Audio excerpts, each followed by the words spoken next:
Welcome, everyone, once again after a bit of a hiatus. This is the Rose Experience, and I have no idea what episode this is. But today I'm very happy to be joined by Erik Kain. Um, yeah, here you are. Hello. Thanks for having me. This is fun. We've, It's been we've too been long. trying to do this. Well, we did do this Yeah. once. I didn't air that one, though. And it was a hell of a time, but we got a little bit inebriated, and some things are best left under wraps. Even the best, I think. Tupac had about 3 worth of albums, and then he passed away. So, we can That's at least right. shelve one podcast, right? We're basically Tupac now. Yes, we are. maybe like little clips of that podcast will be released from time to time just for fun. That would be funny. Although I think the most inebriated section of that podcast, we'd actually stopped recording, maybe. We did take a blurry. We did take a break, a pee break, and then came back. We're like, all right, where were we? All right. Then I got in trouble with my girlfriend at the time because I smoked a cigarette out in my yard, and she was like, "Where? Like you said you'd be done like an hour and a half." Her back was hurt at the time, to be fair, and I was like kind of taking care of her. But yeah, I got in trouble. Oh yeah, like, even my wife sometimes she's like, what do you talk about? I'm like, I don't know. Things that I enjoy and I'm interested in, but I don't know, whatever. But this isn't a podcast about significant others, past or present. This is about you and me. That's right. But yeah, we've been trying to do this for a bit. It's always hard to pin time down with busy people, especially fathers. I mean, you're a father, yes. Children much older than me, and yes. I am a father, not your father, but I am a father. Yeah, your kid is 2. My daughter is 15 and my son is 12. So my kids are old enough to be pretty like they're inside doing their own thing tonight for a bit while I'm out here. But it's funny because 2 and 15 are really similar ages. You really have to actually focus a lot on parenting at those ages. Like 12 was pretty easy. 15, it's like all my energy going into parenting. So yeah, that's that makes it harder to get onto podcasts these days, but I will find out one day. But yeah, you always get this parenting advice from everyone, and it's not like it isn't appreciated very much. As some parents I know, they get so defensive. Oh, everyone's always telling me what to do. I'm like, okay, I don't know why you have to be so defensive. People are just trying to help you out. I mean, I guess Right. There's different way. I wasn't there for the advice. Maybe they are being a bit of a jerk about it. But what I find, whether it's my parents or whoever else, they're just trying to, everyone has experience in things, and they're trying to share things, whether it's kids or about anything else. Like, I don't know, man. I'm always trying to listen and learn new things. Well, there's a lot to learn, and it's like always change. Because as your kids get older, everything keeps changing, right? So what works at 7 doesn't work at 10. What works at 10 doesn't work at 15, and I have no idea what it's, what will it be like when they're grown up. It's always shifting, and advice it can be good, but also it's like, you have to kind of figure it out. It's one of those things you just have to figure out because every kid's different. Each parent's relationship with each kid is different. Mm-hmm. It's a lot. And I sort of say, just roll with the punches, I don't really have much like parenting advice because it's just like, I don't know. I just try to be myself with my kids, and we have a lot of fun. I love to play Call of Duty with my kids. We watch a lot of great shows and movies together. I enjoy it. It's fun. And that's some of the stuff we're going to touch on today. Video games and TV and life in general, I hope. But we're going to learn a little bit about you. And how you started and how you became to do what you do, because that's what I'm interested in talking. And maybe I can give a little bit to some people out there that are listening. How can I write? How can I podcast? How can I? I've interviewed indie developers like yourself. You have a podcast of your own where you do this more or less. Sometimes. Yeah. And me sometimes too. Yeah. But, I want to get it going again too, because it is fun to podcast and talk with all these interesting people, Yeah. I think it's a blast. But one thing I will say in terms of the parenting advice, just to wrap that up, is I think the one piece of advice that I do appreciate, and I get it a lot, is enjoy it. It goes fast. Especially those first, few years where I'm in right now, and I'm just trying to soak it all in. Mm-hmm. Like, man, and that's one thing I think, whether you have children out there or you don't, children gave me the perspective of really sort of living more in the moment. I'm always trying to think about what's next. I own my own business, so it's always thinking, projecting and things. And, everyone does it, or at least they should try to do that. But having a little one who is on a different mindset, and they're just, the entire world is a new oyster that they're opening every single day, and everything is new to them. And it's like, you have to be on their level, or you're just not going to get it, and you're going to miss it. And then blink, they're 2, blink, they're 4.5, blink, they're 5, and they're going to school. And then when they're going to school, they're kind of out of your hands, and then it just gets worse and worse and worse. You have less control. So, I mean, not to get all sappy and shit, it's just, that is one thing that fatherhood, parenting has taught me. Totally. Live in the moment. Yeah, no, that's very true. Because it does really go fast. It's crazy looking back on pictures of my kids, because when I moved into this house that I'm in now, it was like about six-ish years ago.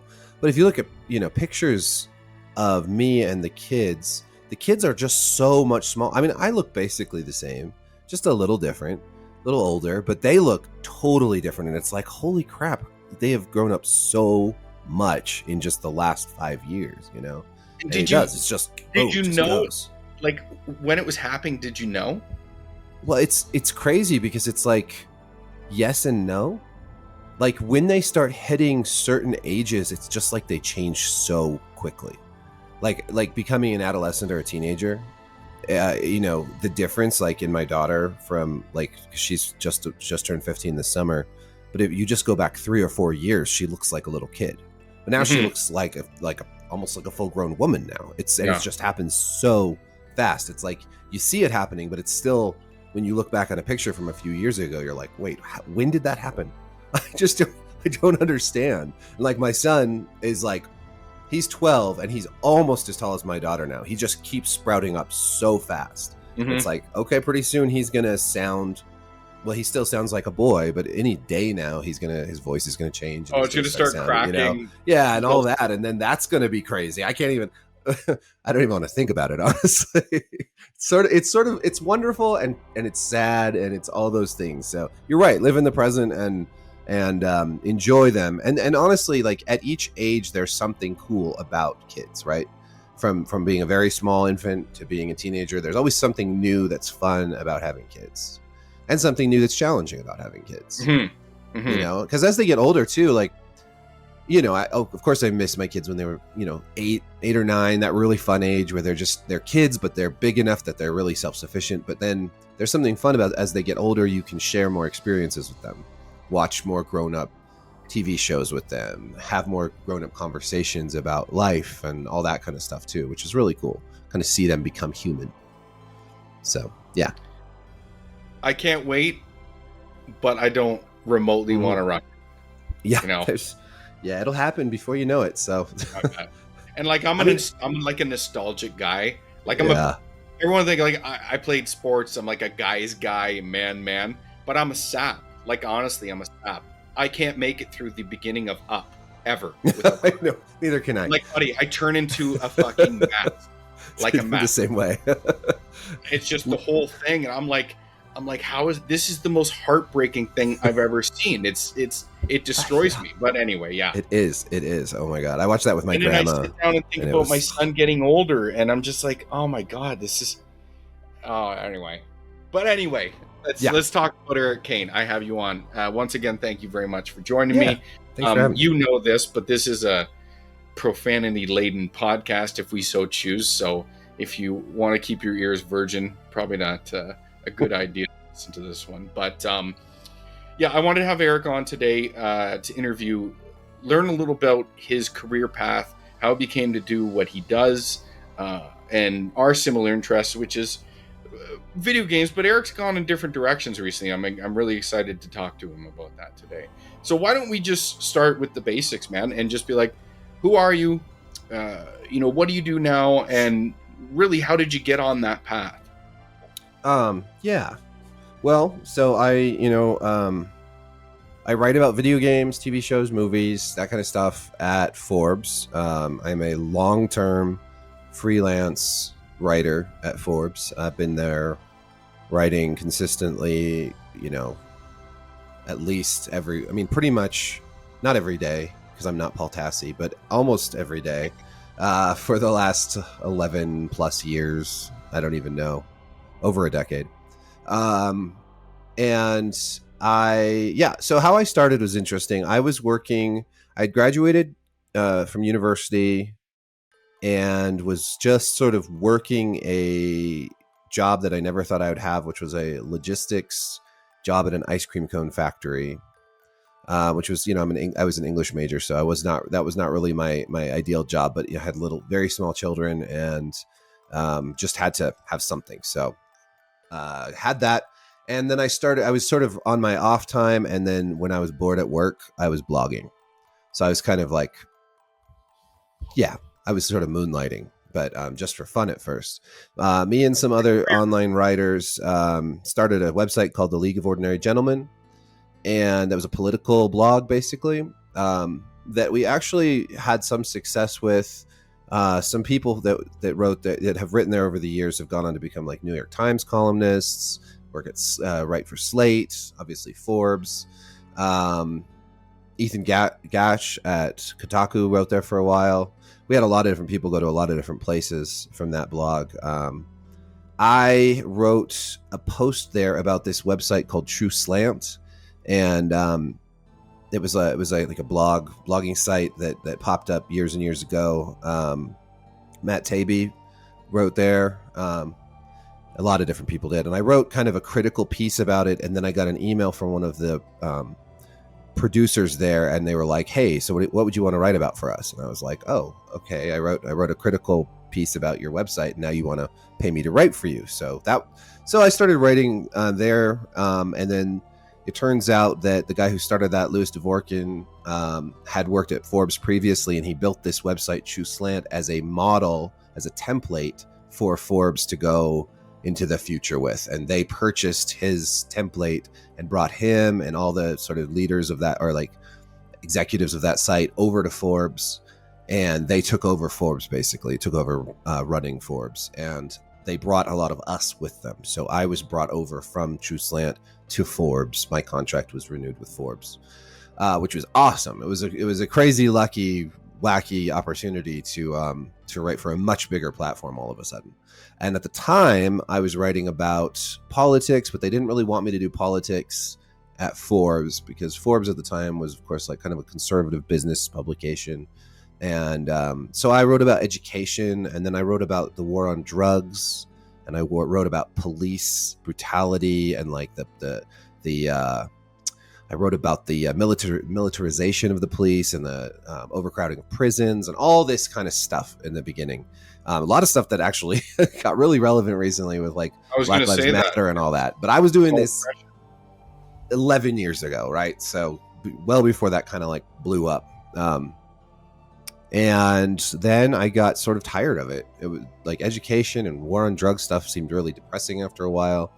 And I was like, hey, maybe I should can I write about tech? And they're like, sure. And I started writing about like tech, and I was like, I don't really care about tech. How about video games? And they said, sure, you can write about video games. So I started writing about video games, which happened to just be right before the Mass Effect 3 thing, the whole retake Mass Effect, that whole fiasco sort of went up in flames. And it was interesting because I had never written about video games before, but I was writing about them for the few weeks, probably maybe a couple months before that happened. And it just was the perfect timing, because what was weird about that moment is that, Mass Effect 3 came out and a lot of people were really unhappy with the ending. But the spin in the gaming press, and this was my first real introduction to the video game press, media, whatever, was that all these gamers were super entitled, probably homophobic, et cetera, et cetera, et cetera. And I was like, wow, this is terrible. All these entitled gamers, they're homophobic and they hate this game. And then I was like talking with gamers. I actually went on, read some forums and interacted with some gamers. And I was like, wait a minute. No, they're not. They're upset because of this whole story. They were promised multiple meaningful endings. They got the red, green, blue. And so I started writing about Mass Effect from the perspective of consumers rather than the perspective of, I feel like, the publishers and the sort of the way the press was handling it was like, oh, these entitled gamers, they're so bad, they're so blah blah blah, and just got like so much great feedback, and grateful people saying thank you for like telling our side of the story. I was like, well, yeah, you're the consumers. Like, I thought we were supposed to be covering video games for you, not for the big game publishers. So obviously I'm going to tell that side of the story, and that's really my introduction to video game writing. And it was quite a trip.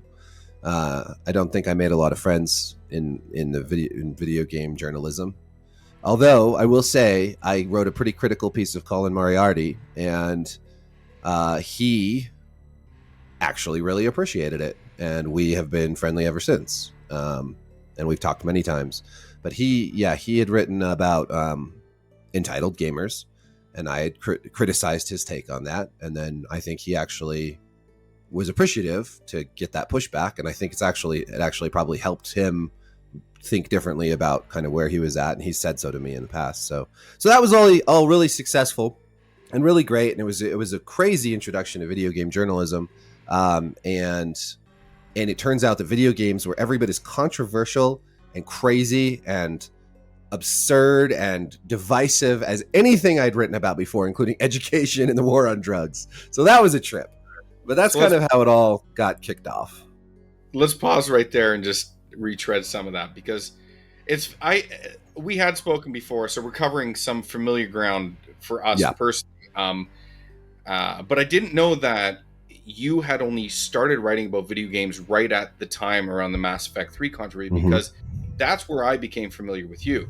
And like you, I was blogging on IGN. I became like big deal. I had more features from their community than anyone ever. I think I had something like 50 features on IGN, and I was writing there a lot. And similar to you, there was the BioWare forums, which are now shut down, and I was seeing all those pieces from games media, like you were saying, and you're like, okay, this is really not what I'm reading about. Sure, there were some people out there with some outlandish ideas and demands and things, but I think the vast majority of fans, while disappointed, were offering very constructive feedback and asks and criticism and completely open to conversation, while not only games media, but then after an extended duration of silence, BioWare themselves started, they offered like a mealy mouth offering of like dismissive and almost trying to paint with a wide brush, which we see a lot today. Whatever, which they eventually had to go back on. But so I remember, because I wrote a piece on the onset of Andromeda, which harkened back to a lot of, it basically had the slant that, did BioWare learn from the mistakes of, they had to deal with what happened with Mass Effect 3 if they were ever going to move on in Mass Effect as a whole. And it's like, did they learn the lessons? My conclusion was no. And I think I was right about that. But it pulled on a lot of your articles that you had. You had about 3 key pieces, I think, on the Mass Effect 3. There was the Colin Moriarty one, which he says in his career, I think Colin really relishes in being a contrarian sometimes, and he gets caught up in that. But I mean, and to his credit, he actually liked Mass Effect 3 more than I think most. He gave it like a really, really high review. But I think he said after the fact that was probably if there was one thing he could probably take back in his career, it was that video. The entitled gamers. I mean, we all have that. We make these mistakes, and we say things that we in retrospect we wish we hadn't. Sure. So, and I think it's important that we recognize them. And Colin's great like that, because he does, I think. I disagree with Colin on a lot of things, politics and whatnot, but I like his approach.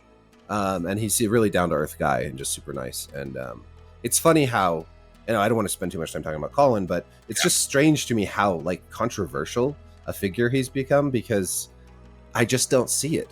I just don't understand it. And I don't. And I'm sure some people, if they ever watch this, and we'll get to some of those people later in our conversation, but they were like, of course you don't, you're of this. But I just think normal people would look at the whole scenario and say, do I agree with a lot of it? Maybe not, or maybe I don't really care. But in the grand scheme of things, to paint someone as a pariah in Right. an entire industry over something so mild, and even some of the other things they've painted for him as in terms of tweets, like again, he's probably my favorite person to disagree with in the industry. He just Right. doesn't know it. But we've lost that ability to disagree. Sorry, Bye, doggy. I'm messaging my daughter to put the dogs inside. That's no problem. I'm podcasting. I don't know if she's. I'm gonna text my son also. Sorry. There's this dog across the fence, that just is outside barking all day long, and they just go crazy. I have a Rottweiler, and I completely understand. So annoying. I hate that dog. If that dog ever dies, they're gonna send the cops after me because they're gonna think I did it, and it's probably gonna be true. No, I'm just kidding. I wouldn't kill that dog, but I hate it. I hate the dog. It's so ridiculous. I love dogs. I hate that dog. But anyway, sorry. Colin is your favorite person to disagree with. He's my favorite person to disagree with. And like I said, I was on IGN back then. We had conversed a couple times. This is back right around this time, 2012, 2011. I remember talking to him about hockey. I'm a big Ovechkin fan, and we would talk about that. And he's a New York Islanders fan anyway. But through that conversation, juxtaposition was you from Collins, and I really gravitated to the things that you were writing about. And you probably don't remember, but I conversed, we went back and forth a few times, and I actually sent you a couple of my reviews. One specifically was my DMC review, which while you didn't agree with, I think you liked. Anyway, the DMC was another that whole controversy came around pretty quickly after Mass Effect. With all that, boy, and then right after that, of course, was Gamergate. It's crazy when you think about what a compressed timeline that actually was, because 2012 was Mass Effect, 2013 would have been DMC, and then 2014 was Gamergate, and now it's 2022. That's just, and that's 2 years, and now we're 10 years later from Mass Effect, which is crazy. And we'll get to the whole 8 fiasco in a bit, because that is also. And you had a small part in that. You kind of played the character, not a character, it's who you are. I'm just in this story. You played a character similar to what you did with the Mass Effect 3 whole thing, where you were just kind of just looking at it from an aspect, and you're like, okay, well, let's take all the information here and compile it here. And it's like, I just don't see what everyone's talking about. Here's kind of how I see it. And whatever. I think we'll get to that. We'll get to that. Yeah. So I want to sort of stick on your career to start it, even though I haven't made any notes. You know this, and we're both busy guys, but I kind of want to keep it somewhat concise in segments. But still your career. So you just started writing about games. Were you an avid video game guy prior to really taking on that task with Forbes? So of course in 2012 my children were very small, so my gaming time was more limited than I would have liked around then. Because then I guess I would have had a 2-year-old ish and a 5-year-old. So it gets a little bit harder with really small children. So those but at the time, and before that, for that phase of my life and right before I had kids, I was pretty into like Counter-Strike and Team Fortress 2 and like Half-Life and a bunch of Steam games, a lot of PC gaming, Skyrim. But I hadn't been playing as much as I'd wanted to. Before that, I grew up. My first console was an NES. My parents told me I could never have a video game console. And then on my 10th birthday, I think it was my 10th birthday, 9th or 10th, I opened up this present, and it was NES, and I just burst into tears. I was like sobbing with surprise and joy, like, because it was just I really literally thought I could never have a video game console. And then they surprised me with one, which I think they must have thought was kind of fun and cute. But I was just thrown off so badly. But so I started with that, and then I'd played. I didn't always have enough money and to afford a lot of the systems, but I had a PS2, and I guess I didn't have an Xbox until the 360. So yeah, and I played a lot of PC gaming. I got into the building PCs because when I bought Half-Life 2, my Dell computer that I had wouldn't play it. It wouldn't even play it at all. It was just like, and so I was like, okay, well, I'm gonna have to upgrade it. But then I couldn't upgrade it because it didn't have a slot for a graphics card. So I just started building computers and got into games. So I've been playing a lot of especially multiplayer stuff with friends like Counter-Strike and Team Fortress 2 and whatnot before. And then got into some of the RPGs like Dragon Age and Mass Effect and things like that, and Skyrim, and I guess Oblivion before Skyrim. That's what I would have started on. That was my first Elder Scrolls game. So yeah, I was a pretty avid gamer when I could find the time, and as a kid I played a ton of games. But yeah, I'd never thought about like doing that that was never in the realm of possibilities for like a career option. I never really considered that maybe someday I would write about video games. It wasn't a goal. It just was like once I was blogging professionally, I thought, well, what if I could blog about something I really enjoy? And so yeah. So prior, like, I know you're like, can I write about video games? Had you written anything in your career prior to that about video games, like your blogging at all? Nope. Not at all. That's crazy. No, I hadn't. I had. I'm trying to think. I mean, it's possible that I had maybe mentioned them. I think I did. So I'd done video game adjacent stuff. Like when I was at when I was doing just for fun blogging at the League of Ordinary Gentlemen, I'd written like reviews of some of Game of Thrones books. Like I'd done a Winds of Winter review and some of that stuff that kind of was in my hobby realm.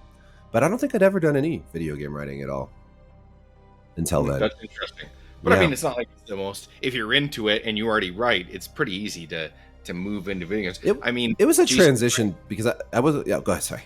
No, sorry. I was 90% of the people that write about video games have no idea about how video games are made. So it's more about just talking about them critically, op-eds, things of that nature. Which is, as long as you have the gift of the gab in terms of the writing, you could definitely do it. Yeah, I mean, I like being able. So I would like to know more about how they're made. That's probably a deficiency in my, and I because when I talk with people like Ollie Barter, who is a colleague of mine, he of course has worked in video games so much that he knows a lot about the industry and about how games are made, and I think that gives him certainly an edge on his video game writing. So I think it'd be fun. I would honestly like to, at some point, maybe stop being a video game journalist or a journalist at all, because sometimes it sucks a lot, and just get into actually maybe working on actual creative projects instead. But it's kind of a weird transition to make, and it's a little hard when you have to know people and you have to meet people and find connections to do that. But I would like to learn more about making them. I do think it's important that you're able to play them pretty well to write about them. And obviously, I don't think all game journalists actually play video games, unfortunately. But although, to be fair, if you're just covering like the business of video games, I don't think you really need to be very good at video games. If you're writing reviews, you should probably be decent at them. Let's move into that. I mean, I think you and I have had conversations, or our conversations past is we're both critical of the games industry in terms of, from a media aspect, and that is a topic that I completely agree with. That I see it all. Why a review is just one person. Don't you want a review of the average person who I guess the average person in their eyes is someone that isn't very good at video games. So by extension, them giving you the perspective of someone who isn't good at video games is acceptable. Me personally, I look at it like this. Video game writing, I guess they give them the title of professional video game writers, but it is the only profession, quote unquote, that can cover an industry that they honestly mostly have no fucking clue in terms of what it's about. They don't know how games are made. They have no concept of what goes into them, really, other than the broad strokes complaining about overworking or these things, which definitely matter. I mean, these things matter. Yeah. They don't understand why the overworking happens. If I can say that. And then I see the other extension is like, okay, if you're going to be paid to write about video games, you should at least have some sort of elevated knowledge beyond the person that the basement blogger, I suppose, which again, I guess there's nothing wrong with the basement blogger. That's become a thing. But let's move back to when the time period about when you and I started conversing, the 2011 to 2012, which was really at the dawn of the YouTube content creator, where I mean, the divide hadn't, or let's say the YouTube angle and content creator hadn't really caught up to the, like 2012 was still the heydays of your IGNs, your Polygons, your Kotakus, all that stuff, and some sites that don't even exist anymore. So they were still looked at as this elevated bastion of integrity, right? So I agree with you. I'm just saying, I mean, that's how they were portrayed, or they held themselves. And a lot of people, I guess, would look at them like that. But I'm like, if you're going to talk to me professionally about video games, you, one, got to have the context of it. Two, and you got to, I mean, how are you going to understand them critically if you were god awful at them? I don't understand that. Like, why am I going to listen to a film reviewer who can't break down cinematography in a film, or doesn't know a director's IMDb, for Christ's sakes? Like, I just think it's like it's a profession that's held up as professional along these other writers, movie writers, music writers, this and that. They don't have the expertise to be around that. And not only that, they're not paid enough to retain the talent to maybe get that level of expertise. Anyone that's good, for the most part, or I shouldn't say good, that garners some sort of notoriety, sort of moves along and does something else entirely, or within the industry that doesn't involve just writing. But anyway, I mean, I think that's true.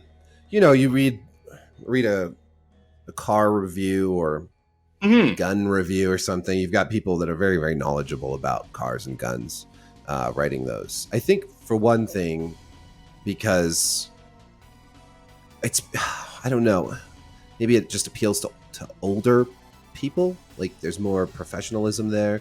There's a lot of young people that write about video games, and so maybe they haven't fully developed their professionalism. I think there's a lot. So I think there's a lot of people working in games journalism that write guides and that write all this stuff that doesn't like get to the front page of the conversation around video games, right? And they're all super competent, I would say. Like, for the most part, knowledgeable about games. They know how to play them. They're writing freaking guides. Guides require that you. I mean, that's right, and and they also are some of the most lucrative parts of game journalism. Guides fund a lot of other game journalism. I know, because I've written guides, and they can get phenomenal traffic, depending on the game and whatnot. But I think then you have a lot of people writing about games who, it sort of feels like they want to write about something else, but they're stuck writing about games. So they bring a lot of sort of culture and politics into it, and it's more interesting to write about kind of these social issues, and they sort of lose track of writing about just the games for the game's sake. And I get that, because I've been dragged into a lot. I mean, like, I often bring politics into my writing, sort of as I'm often arguing against what a lot of game journalists are writing about, because I find a lot of it so crazy. Like, just, it's this media in general has gotten to this point, though. Media has become very, very sort of agenda driven. It's hard to get away from it, and it's like agenda driven no matter where you look, right, left, whatever.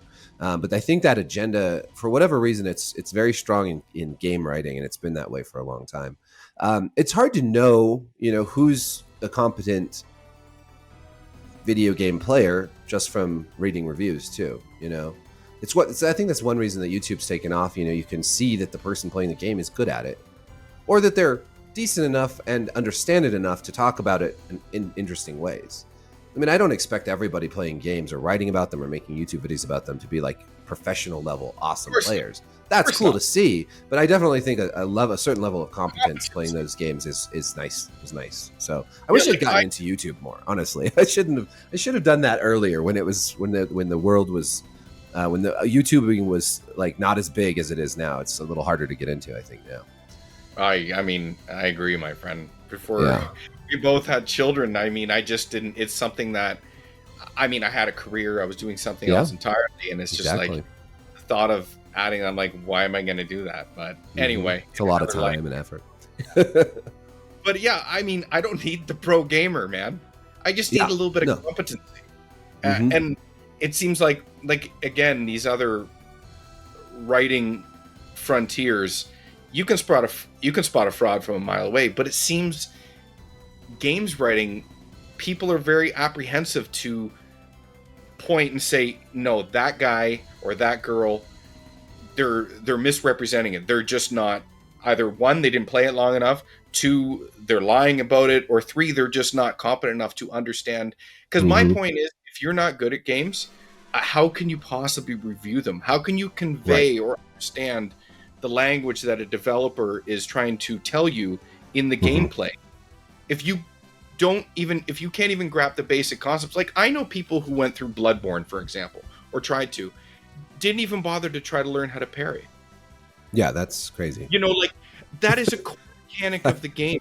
How do you even get through that game? You get the language of the game without even doing, oh, it was too hard, or it was this and that. I'm like, and then they write easy mode columns. It needs an easy mode. No, learn to parry, and then it's pretty easy, actually. That's where it comes from, Eric. Like, and we're old enough to understand where games started. You had an NES. I was a Sega kid growing up. That, I mean, we didn't have the outlet of complaining. We just, I know everyone hates it, but we had to get good, or we just got gotten. Like we were just games were too expensive. We didn't have a lot of them.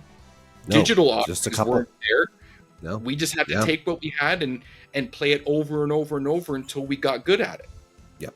So, yeah, there were really hard games back then. And honestly, if there was a game that was too hard and I just wasn't having fun, well, then I'd freaking quit it. Like Battletoads. That third level in Battletoads where you have to drive across and you constantly crash. I just got fed up with Battletoads. So I never beat Battletoads. But other games, like, you know, there was a lot of hard games that I didn't get so frustrated with, and they were fine. I played some Sega games too. My friend in 5th grade had a Sega Master System. Yeah. And there were some great games on that thing. Like the Wonder Boy games were fantastic. Shinobi, I think, was on there. But yeah, like, and there were sorry, what? Wonder Boy was my Zelda. I mean, Wonder Boy 1 was, I mean, Hudson Soft made like a knockoff of Wonder Boy 1 with the grass skirt. They just added a baseball to him. Yeah. But riding skateboards, throwing hammers. But Wonder Boy 2 was more of like a pseudo Zelda-veined RPG. That was a great game. And then equip things. And then Wonder Boy 3 was the Dragon's Trap, which I forget the company just redid it, and I bought it, and they did an awesome job on it. They did an awesome job. You could switch between the new graphics and the old graphics. Super cool. And the audio, it was so well done. But those were my Zelda games growing up. But again, like... Yeah. The third one was like a Metroidvania, basically. It was really cool. For sure. Yeah. There was. You could go in different paths. You different things were unlockable with modes. But yeah, it's that... the unwillingness, oh, this is too hard, and I don't want to learn what the game is telling me, so I'm going to write something that is just nonsensical. I see a lot of that, and I honestly don't jive with it at all. Yeah, it's obnoxious, and it's tiresome, and it feels like it's often written by people who are sort of just unpleasant and who I wouldn't want to hang out with in real life, you know? Like, and it seems like a lot of game journalism, and it comes and goes, but a lot of it is sort of like, you know, it's all about getting clicks, and so there's something outrageous that's said, or some dogpiling, some attack, something that's going to get the blood flowing, and that's like what a lot of people just live for. And it's often, you know, sort of holier than thou and judgmental, and it seems like a lot of people who write about video games don't like their audiences, don't care much for the industry, and don't care much for the games themselves. And it's just weird, you know, because, the industry... Obviously, there's plenty to criticize because there's a lot that goes on. There's a lot of a lot of things within the industry that we can definitely call out and that are bad and greedy and, releasing games with tons of bugs and then selling crappy DLC. And over the years, loot boxes, just a litany of bad things from the industry. But like, I think that gamers are just low hanging fruit, like, and going after, there was the whole thing I wrote about this with that Hogwarts Legacy producer, Troy Leavitt, and how people went after him, and it's like, it's just kind of a nasty space a lot of the time. And we really saw that with Gamergate. I know we'll touch on that, but we're gonna get there. Although we might be segging into that, where we saw so many people talking about like gamers are dead, we don't need gamers, and it's like, but actually gamers are just going over to YouTube, and YouTube has its own problems. But I mean, gamers were moving away from game journalism to YouTube, and really gamers didn't need the game journalists. The game journalists were writing all this stuff of how we don't need them as an audience, and meanwhile the vast, like, so many eyeballs were going over to YouTube and Twitch and video, and again, I should have gone into YouTube when I was young. That. But it's funny because, again, I push it right back to the time when I became familiar with you. It wasn't like that. Now, I know I don't really want to get into the real world repercussions of why things have changed. I mean, obviously, we kind of both know and understand what changed the discourse. But I feel like it definitely never used to be like this. And the people who were in the industry who actively had disdain for their audience were few and far between back in 2012, 2013, and really even into the first part of 2014 before it coalesces into what Gamergate eventually became, or was misrepresented or represented as. But and you did say something about how games writing and media tends to skew younger. But I mean, I'm also old enough to know most of those magazines were written by, I mean, I wouldn't say old people, but they weren't exactly young. Sure. I mean, yes, there were a few who, like your Jeremy Parrish, who's been doing it for a long time, who were in the magazine space or so. But a lot of these guys were, they held on. They were in their 30s or mid 30s, and they were writing about games. I think only recently it became more of a youth movement, I should say.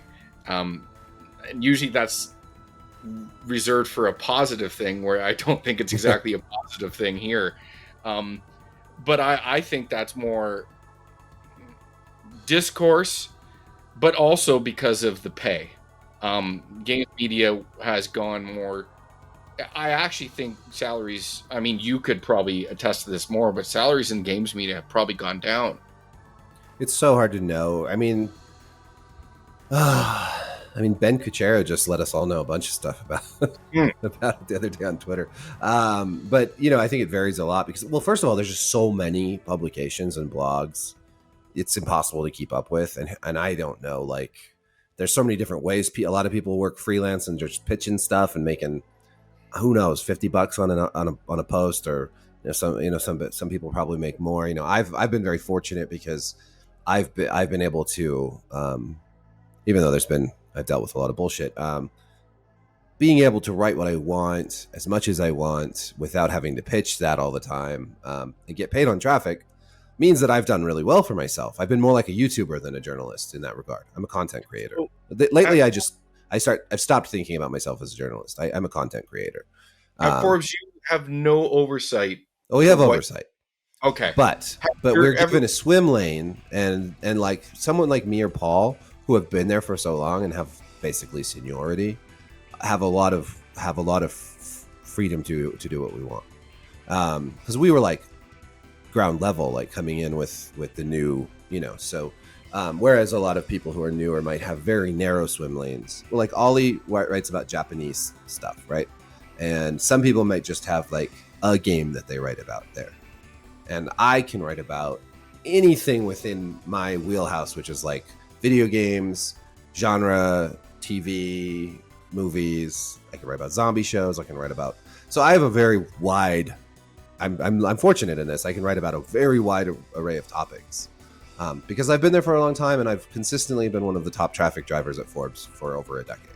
And Paul is the same way. He can write about all the same stuff I write about, and he is almost always in the top 5 traffic generators at Forbes. And so we do have some freedom, and we have a cool thing going. But traffic's been a lot worse lately, and I don't know if that's Google, if that's just all around. I've heard that traffic's bad for a lot of people lately. The paywall at Forbes didn't help. Mm-hmm. That's mostly gone now, so that's nice. But yeah, so that's the downside of being paid on traffic. The upside is, like, you know, when I was writing Game of Thrones reviews and they were doing 500, 600,000 hits, that's very lucrative. That's like being a YouTuber. And I want to talk about your TV thing, but I guess you don't have to give me details, or you can give me details, or has there ever been anything that you've submitted or wanted to write about that's been shot down? Very, very rarely. Yeah. Okay. Actually, sometimes it changes. So I've been here through I've been at Forbes through lots of different management shifts, and different people will come and go. And then there've been times when there was a time once, years and years ago, where they were like, you guys aren't allowed to write about anything but games anymore. I was like, oh, okay. And then I talked to somebody, like one of the editors, and when we had a kind of meet and greet in San Francisco, and I was like, all my readers want me to keep writing about Walking Dead. You guys have shut down my Walking Dead, and like, this is a great traffic generator. I have a lot of readers that want to read this. And he was like, okay, you can do it again. I was like, okay. So I started doing that again. And then there have been times where people will come in, somebody new will start, and they're like, all right, we need to approve everything you do. And then we do that for a few weeks, and then they just stop caring, and then we just do what we want to do again. It's one of those things, where it's like, we've been doing this. We're veteran contributors. We know what works. We know how it works. And we'll probably outlast whoever comes in and tells us not to do it. So it's kind of a crazy, it's kind of like having a YouTube channel. We don't have, every once in a while, someone will come in and they'll be like, we're going to start editing your posts. And they'll do that for a little bit, and then they'll stop. So we don't have editors, and we have quite a lot of freedom. That's not universal there. A lot of people will have, like, you only can write about this topic. And within that topic, go for it. But most people at Forbes, most of the contributors write 5, 6, 7 posts a month. I've written 76 this month. Paul Tassi has probably written 120 this month. Because he somehow can just write like he's a machine. It's crazy. Everyone has their own process. It's crazy. I don't know. I'm not that. I just can't do it. He's also published like 5 books, and he has a fairly successful YouTube channel. I'm like, where do you find the time? I don't understand. But he's young. He only had his first kid like earlier this year, just so he'll learn. He's going to slow down to about the 90. The 90 posts a month. Oh my God. So it's a really unique situation, I think. And that's one of the reasons I didn't get into YouTube, honestly, because I had this great writing setup, It's like I have this, it's basically like being a content creator, and it's been, it's been a very positive overall experience. But like last year when the paywall went up, my traffic dropped by like 3/4, and to have your income drop by 3/4 all of a sudden or so, that's really tough. Because you have a whole, and there was nothing really to offset it on your end. Wow, nope. That's and tough. Then there's the pandemic. Yeah, and so that's the downside. And the downside is you can have your income just change, like the pay rates or whatever changed at the drop of a pin. So so there's a lot of sort of discouraging elements to this particular kind of work. But as far as games journalism goes, I'm pretty happy with it.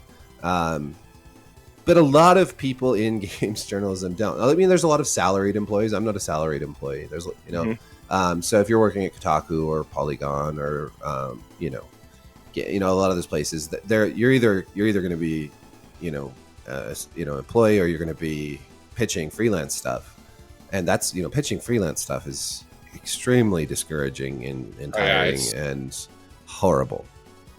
It definitely wasn't for me. I did it and I got a few, but it just wasn't. It's not because I couldn't do it. It's just because I work full time. I have a career and a life. I love it, But if I want to do this, it's not going to be freelancing and pitching people. Yeah, there's not enough money in it to survive, generally speaking. And before I was at Forbes, I had a few pieces published in the Atlantic. I had a piece published in the National Review. For a while, I was blogging for Mother Jones and got some stuff there, which is, I know it's all over the map politically there. Probably one of the only people who's been published in the National Review and Mother Jones, but but the process, and then there's the whole aspect of like, I am unpopular, like within my sector. There's no way I'm getting anything published in Kotaku or Polygon or a lot of these places because I'm a persona non grata. I was on the journalist blacklist and all this stuff, and really, I'm waiting for someone to point out what I did to be blacklisted because I can't really find it. It's all just like, it's because I don't agree with people. You have to agree with people. The narrative, man. Like that's it. It's not even like I'm saying anything crazy. It's not even like I'm like, it's like a Milo Yiannopoulos or something, But it doesn't matter. Water, I suppose. There's worth in being an outlier to this from what I've seen. I think so. And again, like, I don't want to get into the petty name calling thing. I don't mind saying whatever, but a lot of these people, I wouldn't give them the time of the day. Social media, Twitter in particular, with social media was a mistake. And like these people, they wield their nerd power from their pinball machine thrones, and it's like they're the most important people in the world. And I'm like, you write about video games, man. You're not like, I just don't get it. Like, I guess you think you're worshipped for what you do. I don't know. It's cool. You're writing a game, but that's a job. Like, I don't know. Some of these people, Erik, of not just, and it's not just them. It's systemic throughout a lot of social media people who are in love with the sound of their own voice or the characters that they put in a tweet, but I can't stand it personally. Well, there's really a lot of fake people out there, and this internet thing gives a lot of fraudulent sort of sociopathic people a voice. I don't know if you saw those. I can't even think of their names right now, but there was those two people who were like D&D influencers. I don't, like, I'm not online a lot, but I did see the thing. But again, like, it's like if I were to run into those people in real life, okay? Because I'm sorry, like, social media is not real life. It's not. No, it's not at all. Not at all. Like, if I were to see them in real life, I could smell the fake from like 13,000 miles away. Like, it's everything about them, and they're especially the dude. Oh yeah, that guy. Like, you just look at him, and it's like is it because of our, I would say, our life experience and our age? Because I feel like maybe it's because of it definitely has to do with our age, that we don't put the level of stock into online persona or people that are, represented there. But the modern generation definitely puts more of a worth or even a self-worth. But I think maybe it's also like with those people, their story, you see how these people that they used, like a tattoo artist or like these entire I think they were like YouTubers and juniors. Yeah, people who kind of who were kind of trying to make it. This is the really sad thing about it. There's these people who are trying to make their mark. They're trying to become successful. They're not successful yet.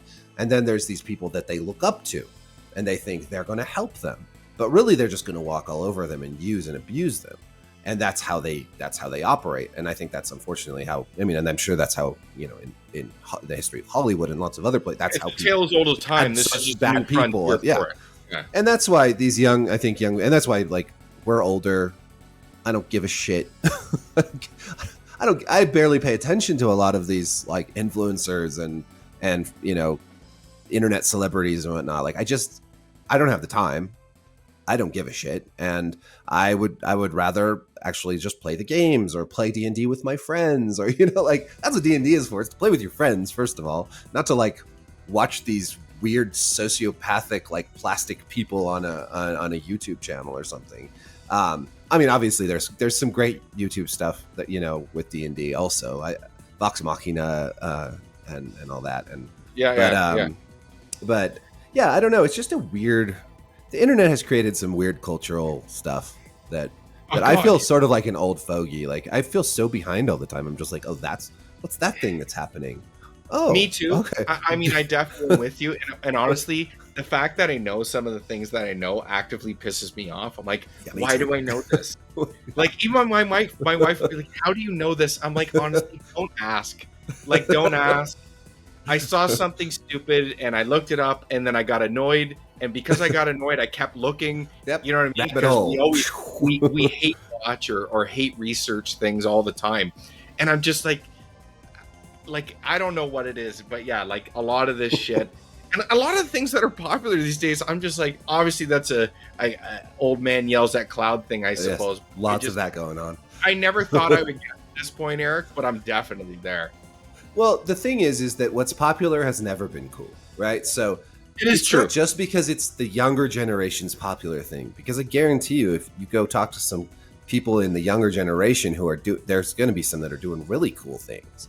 They're just not looking at they're just not the popular things, right? Mm-hmm. I mean, it's like, you know, it's like cool music acts. It's like Nirvana came around and at first they were just an underground band and that was cool and it wasn't what was popular, and then it became popular. You know, it's like every generation and you know, there's some indie game developers doing cool things who are young. There's some cool, you know, some of these YouTubers and whatnot are fantastic and really super creative and 100%. Like, you know, let's shout out what's one in the video game space, a content creator that you really like. I mean, I don't have a lot of time, so the ones I actually look at are few and far between. But one I'll say I even say, like, I don't even really watch his stuff a lot. I don't even know if he's still doing it. But there was this guy called Raycevic or Reykjavik. It was RAYCEVIK, and he would do these long form videos, excellently edited, extremely well researched. And I was like, you know what? This guy's doing better stuff than pretty much anyone in games media. I'm just like, and he did it for a long time. So like there are certainly some is really what stands out for me. You know what's my problem with the YouTube scene a lot of the times is just it's the time, right? So there'll be these guys, and I'm drawing a blank on a couple of the ones that I'm thinking of that will do these long, super detailed, really incredible videos, but I don't have time. Some of them demand too much. I'll give you an example. Like there was the game Xenogears, the PS1 RPG, one of my all-time favorites that is famously or infamously unfinished. But it was like a 12-hour deep dive. Yeah. And it's not a let's play.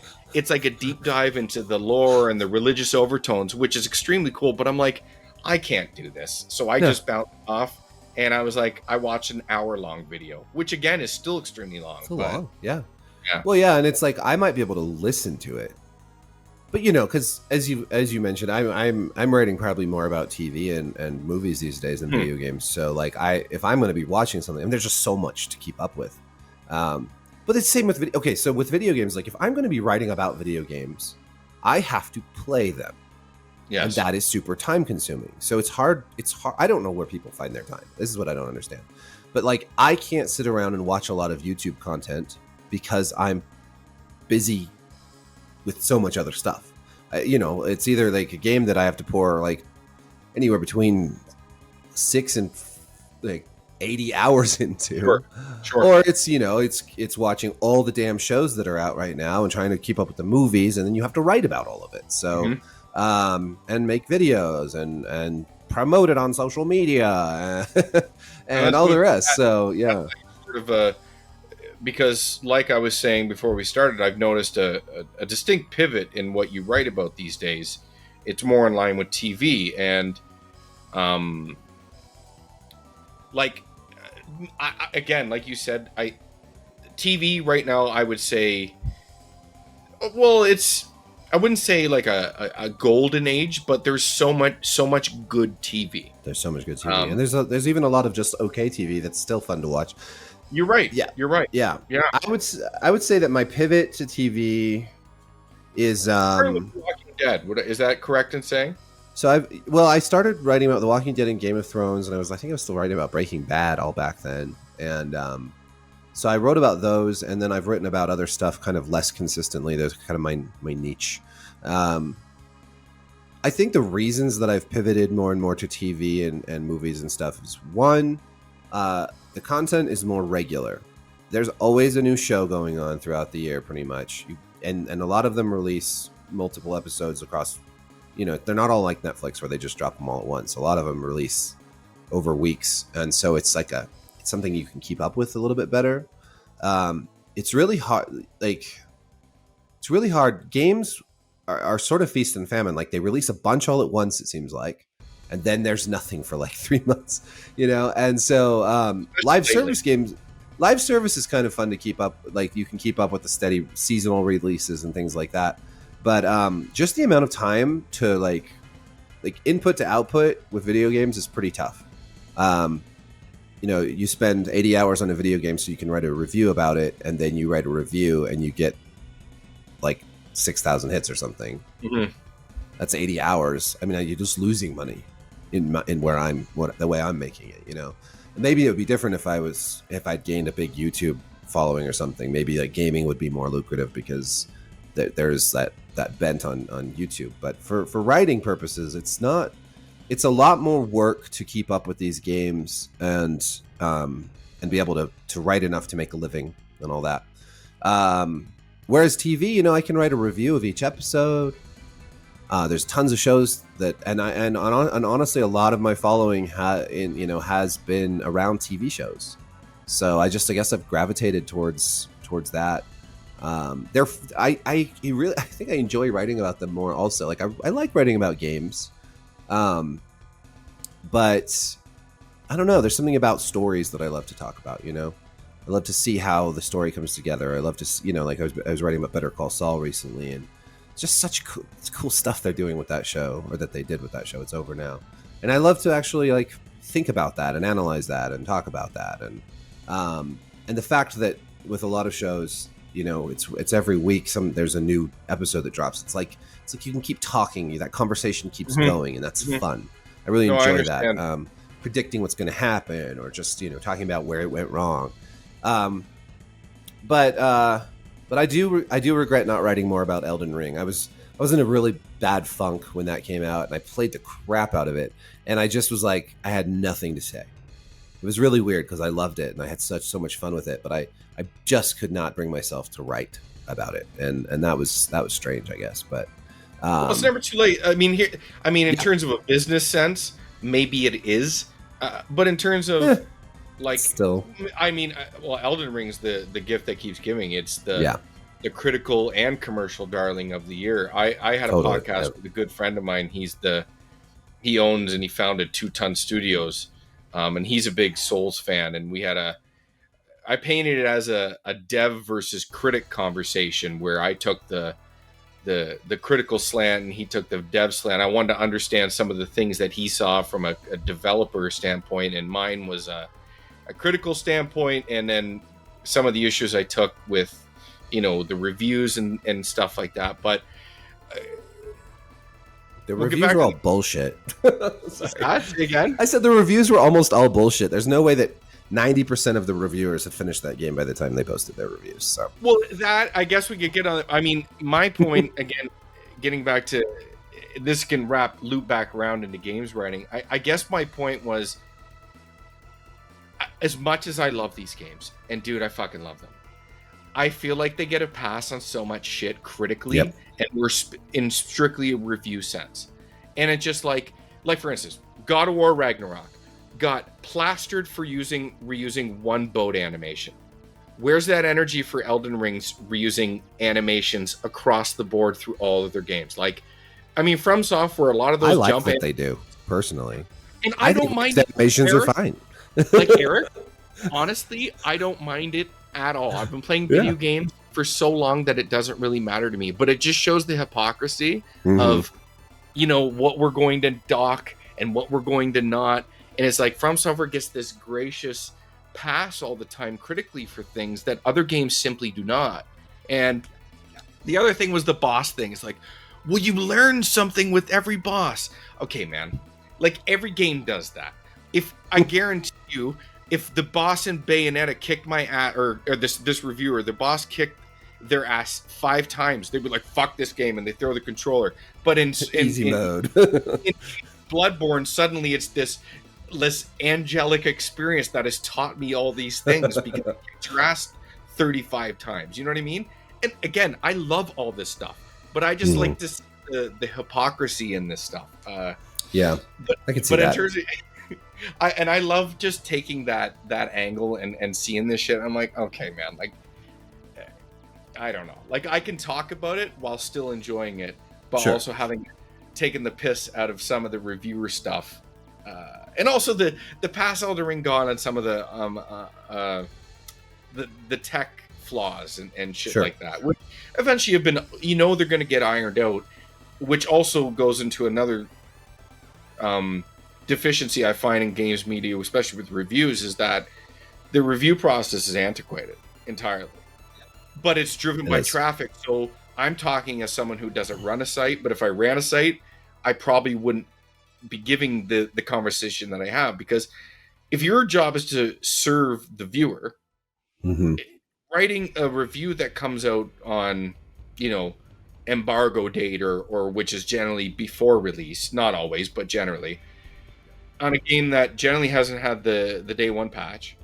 And we both know that games now evolve so much over the months, even sometimes a year or more. No Man's Sky, Witcher 3, these things. The review that you read now, or the review that I read for Witcher 3, is not even a representation of the game.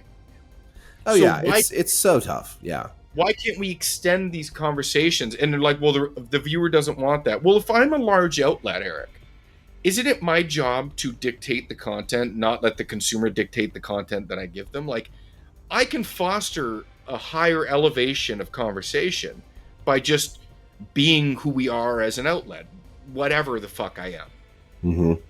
But it's like, why is it just the review and then that's it? Like, there's so much more to it. Like, there's just so much more to it. I've always felt like this, and I felt this for a very long time, but it hasn't really changed. And I guess it's a tough question, right? Like, to find what works for, because you want to provide, like, so the ultimate the ultimate purpose of criticism, I would say, is to find out how things affect you as an individual. Like, as a critic, it's a deeply personal experience. Criticism is really more about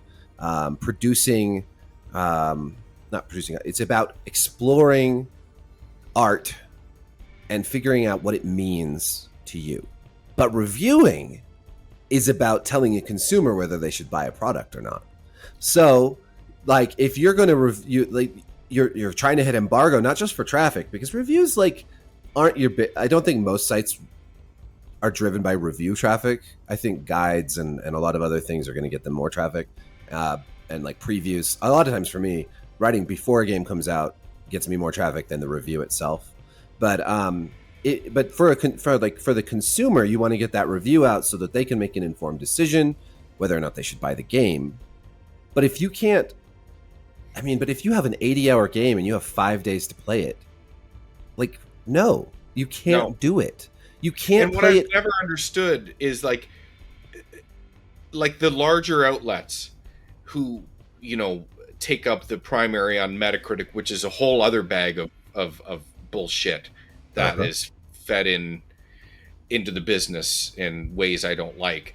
But it's like, if you have this power, like, why are you pushing your people to meet this arbitrary date that, one, doesn't serve your employee, and two, definitely doesn't serve your audience?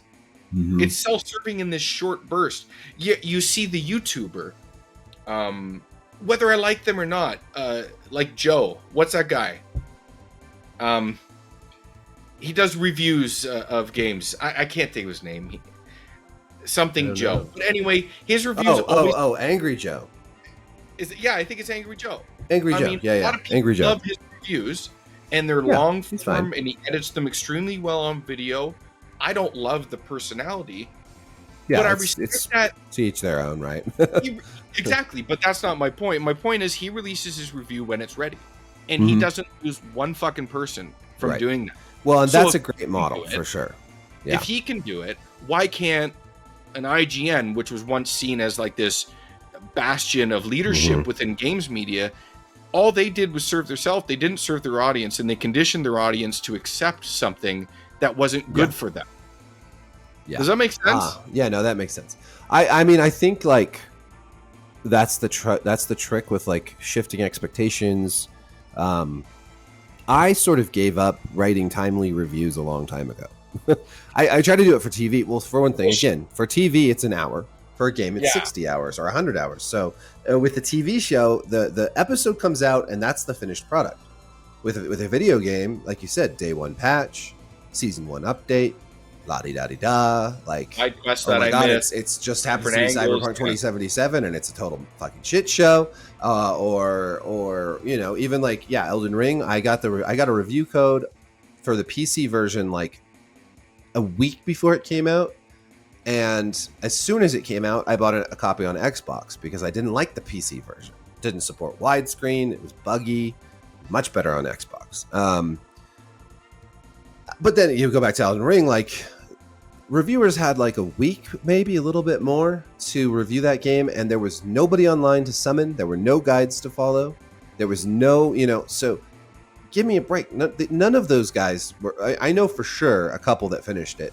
But I would guarantee that 90% of the reviewers didn't get past the first or second boss. For sure. Because, and even the ones that did finish it, how can you digest that? Right. And let it just marinate for a moment. Right. It's tough. I would say that there's very few. I think that somebody like Dan Tack at Game Informer, who is just such an... He's so solid, and he's such an experienced Souls veteran that... And I know he finished the game before he reviewed it, but he is a, one in 100 basically, and then there's someone like, I think the only other review that I really put any credence in was Paul Tassi's, and because he played it over the course of a few months before he wrote his review, and that gives you plenty of time. And like, I'm gonna write a review someday, maybe, and I will have played it for months and months and months. And I wrote my Last of Us Part 2 review 3 or 4 months after the game came out. See, I love that. And it was it was my favorite, maybe my favorite video game review I've done. It was pretty in depth, and I had lots of time to sit on it. I actually wrote it over the course of several weeks. Like I would write, and then I would think about it more, and I would go back to the game, and I would play it some more, and I would think about it more. It was a very long process putting together that review, and then I thought it was a really good review. And I think that's I personally, and that's why I say, because when you write criticism, you're supposed to be writing for yourself. When you write reviews, you're just writing for people to decide whether they want to buy it. Hopefully criticism also lets people know whether they should buy it. But that's another thing. I write a TV review or a movie review, generally not with the intention of telling somebody whether they should see it or not, but with the idea that they've already seen it. And now we're going to talk about it and think about it. And that's more interesting to me than writing something like, this is good because the graphics are good and like the gameplay is pretty fun and da da da da da da da da. It's like, but aren't those, if we're talking strictly games reviews, aren't those just the worst reviews? They're so bad. Formulate. I mean, honestly, if they're really okay, so someone like Skill Up or before him like Total Biscuit, who would come in and like really have a really like authoritative and informative review that goes over a lot of those things. I enjoy like a good video from those guys. And RIP Total Biscuit, but yeah, like just these boilerplate reviews that you read at wherever. I want to know the emotions, and absolutely. I want to know how it makes you feel, man. like I always, and what I saw in Elden Ring reviews, there's a caveat that sometimes I find writers put in reviews. That it's a line that I don't think should ever be in any piece of writing, because if you've done your job, you've already told me this. It's like, well, this game may not be for everyone, but Okay, first of all, why is that line there? If you've done your job in this piece of writing, you've already told me if this game's for me or not. Right. Like, I don't This need is to very know true. that a Gran Turismo, and maybe it's isn't for anyone. It's a fucking driving game, of course. Right. If I don't like It's not for cars, everyone. what am I here for? But Right. I don't need to deliver your 9.8 or 10 from on high for Elden Ring, but then give me the caveat, well, it may not be for you. Like, what? Like, that's a bullshit cop-out line that if I was an editor, I would be like that shouldn't be here. I think maybe the only time that something sort of similar to that should show up is like if there's a game that's really like, especially like maybe with sexual violence or okay, fair enough, something like that, where you say this game may be, I hate the word triggering, but triggering for some people. Like, you should be aware that this game it could be disturbing, and you should probably avoid it if that's going to disturb you. You should probably not try to have it banned or something. You should just avoid it. It's like just in writing. Say this review is written as if you're fine with that. Not fine, but accept. Well, and also, like, what is this idea that it might not be for everybody in the first place? Like I always think, people like with Dark Souls or these difficult games, I never say, oh, don't, this may not be for you if you're not very good. I say, get good. I always think of get good as like a positive, encouraging sort of thing. I think some people use it wrong. They're assholes, and they use it wrong. But I think that 90% of Souls players are like, get good. Like, this is how you have fun with this game. You get good. That's what's fun about it. When you finally are like, oh, I get this. That's fun. That's cool. Like, that's the whole point of the Isn't that what video games are for the most part? Like, totally. And it get good. It's a Souls thing now. Yeah, but it's really an entire video game thing. Like, Jesus Christ, Returnal, for an example. Oh, that's a cool game. I don't like roguelikes. Okay, I don't really either. And that's a good game. And I love Housemarque as a developer, but I saw this game, I saw the aesthetic. As soon as I saw roguelike, I went, nope. Mm-hmm. But you know what? I eventually gave it a shot. And I initially thought that game was relatively difficult. And I didn't like that you had to start over. And I didn't like that anything didn't carry over. And you want to talk about evolving criticism. My point of view on that game, when I first started playing it versus where I finished on it, which I now think it's a borderline masterpiece, is night and day. I went from difficult, hate roguelites, hate that the things don't compare, I don't like the direction, this would have been better as a linear developer vision-oriented game, to this game is a cakewalk now, and it's more about just mastering the fuck out of it and breaking it. And I actually think it's like the gameplay in it is just impeccably done, and it's fantastic. And then it became a thing of, it took everything that Housemarque had learned in their arcade style games that weren't working for them commercially, and they put it in this AAA envelope that I think is the perfect pivot for them. So there you go. Not only is it evolving criticism, but it's also the get good thing that made me love a game that I initially didn't think I would like at all. Yeah, and I think like there's something to be said for like getting over the hump of difficulty versus like, this game sucks so bad I can't keep playing it. Get like something like Returnal or Hades. They challenged my ideas on roguelikes, because I'm also not that huge on roguelikes, generally speaking. Like, I like to move through a game, progress, unlock stuff, but if it's done right, it really is really fun. You just have to, you sometimes just have to get past that first chapter, It's like reading Lord of the Rings when I was younger. Like, you have to get past that boring stuff at the beginning, and then it's really good. But yeah, like, get good. If the first time I played Dark Souls, I was like, what the fuck is this? It's clunky. It's hard. I don't feel like I can like make it controls work right. But I kept trying and I kept trying, and then I was like, wait a minute, this is cool. Like, this is awesome. Like, I'm still bad at this, but I like it. And then you get good. Or even when I played Bloodborne for the first time, because I was playing before it was released, and I had no clue. It was so different than Dark Souls. Just the pairing with the guns and stuff, it really threw me off. I think I was worse at Bloodborne because I was good at Dark Souls. A lot of people, Yeah. You're a big Souls guy. What is your I am favorite Souls offering? Oh my gosh, that's a tough one. Or from game, I should say.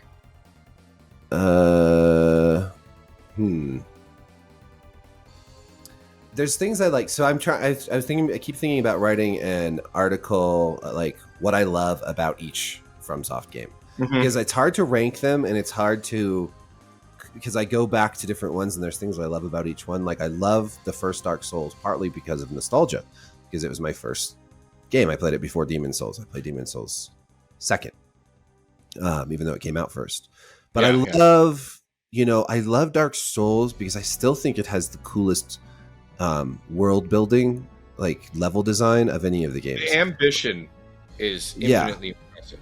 It sort of flakes out at the end, but but that first area of the Undead Burg and just how it's all wrapped around and all connected, and like I still remember the first time I knocked that ladder down and the first shortcut that you encounter, and I was like, holy crap, now I don't have to go do all that stuff again.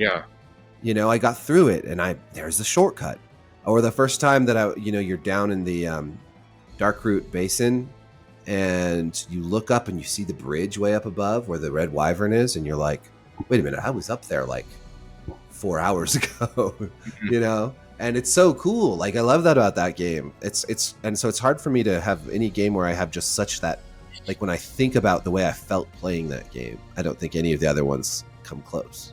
But then, even something like Elden Ring, where you're just riding across this open world game and you realize that they've done the same amazing kind of design with an open world that they did with a linear world before, like that nobody else has done in open world games. Like you can see a point, but you can't get to it because you have to go through all this other stuff before you can get over there. It's brilliant open world design. Demon Souls, I still think has some of the best levels of any FromSoft game. Like I agree. Just like Boletaria Palace. And I have played it, yeah, and it's a beautiful game. It feels almost too pretty though. Like I kind of like the original better. Demon Souls is supposed to be ugly. It's not supposed to feel good. Yeah, I mean, Demon Souls I think it looks great. The PS3 version still looks great. But it has sort of a murkiness to it that you lose a little bit of with the like popping colors and like brightness of the remake. But just going through what is it? What's the prison level in that game? I know it's the fifth, quote unquote fifth. Where you're just, it's Cthulhu, and it's just so creepy. And is the Tower of Joy? Is that what it's called? I can't remember now. Yeah, it's been a while. I need to hop back in there. So I love that. Dark Souls 3 kind of took a lot of what worked with Dark Souls and Bloodborne and sort of mashed it together. Well, it plays incredibly well. Yeah, it's super great. Then there's Sekiro, which is I think it's the only one I never finished, because I got to the Headless Ape and I just got sick of it. I liked that game, but I just got sick of it.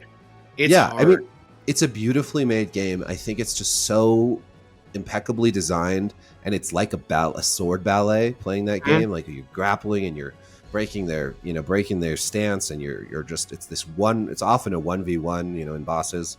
But I ran out of energy on it. So now I want to go back, but it is harkening back to what we just said, the get good thing. I will say that game, it kicked my ass, and it is the first game in a long time that I've been like, I'm missing something here. It's not the game. It's definitely me. I agree. I don't know what it is, and I want to be so good at this game. I'm just not. So hard. I love everything about it, but yet I know there's a point, and I've read so much about this game. I know there's a point in that game that hits these people, and they're like, I was like you. Everything about it, I was at your point, but then it just clicked, and you see these patterns and shit, but I don't know. I'm not seeing them because I dove back in probably 3-4 months again. I'm like, okay, I'm ready to play this, and I was doing okay, but again, I got to roughly around I wasn't quite at the Headless Ape, but I was like, this game is just, you ever feel, I'm sure you felt that, you go to load it up, and like, I don't know if I'm up for this right now. And that's where I got, and then eventually I just started playing something else. Yeah, well, I think it was in Sekiro. It was like I beat I think it's Genichiro. Genichiro, and it was so hard, and I spent so much time, and I felt so good when I finally beat that motherfucker. Mm-hmm. And then I got to the headless ape, and I was like, nope, can't do it. I'm done. I don't even want to anymore. And that's weird. I guess it's partly because, like, at least in Souls games, if you really hit that wall, you can summon. Mm-hmm. But honestly, I don't think I ever, like, I beat the first Souls game without ever summoning. I mean, I summoned NPCs, but I never summoned another player. It's just generally you have so many more tools at your disposal to beat bosses and whatnot. Like, I beat Bloodborne without summoning also. Same. I just didn't want to do that. I've summoned a lot more in games like Dark Souls 3 and Elden Ring. I played a ton with my brother and his friend, and that we just treated that kind of like a co-op game in general, and it kind of works that way. But I also beat a lot of the bosses by myself, and it wasn't that big of a deal. Like, because you can just level up and get to that point. But Sekiro is not an RPG. I actually wrote an article before they made Sekiro saying that I would love to see From Software make an action game and just get rid of all the RPG stuff. No more weapon leveling, no more leveling up stats. Then they made Sekiro. Like I asked for that shit. Directly linked to you getting good. Like, you cannot progressing in this game or get stronger or quote unquote level up. You can make it harder. Yeah. And I love it. And I do want to go back and just and start over. I have gone back and played it a little bit. Well, when I was playing Elden Ring, I went back and I played portions of each of the other games to just sort of feel that, because Elden Ring represents an evolution in graphics, in user accessibility. It's the most mainstream of their games, because things like jumping, stealth, and improved menu systems, there's so many little things that, like a map, they have a freaking map in there. Yeah. Right? So they've made it more accessible than ever. It's still very challenging. Elden Ring's a hard game. But there's just so much more at your fingertips in that game than any of their other ones. So going back and like playing earlier games was interesting.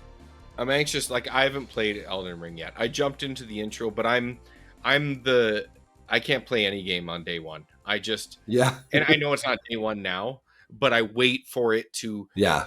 I wrote this piece and this was a long time ago, it's an easy thing to write. I think I wrote this in like 2014 or something. It was like, it touched on reviews, but it's just like how it's not worth playing games day one because they are objectively better 6 months removed from release. And patches, you lose nothing. You lose nothing except the quote unquote being a part of the conversation, and who cares about that? Like the Bloodborne that I played was objectively better than the people that played it at day one. The load times were better, ran better.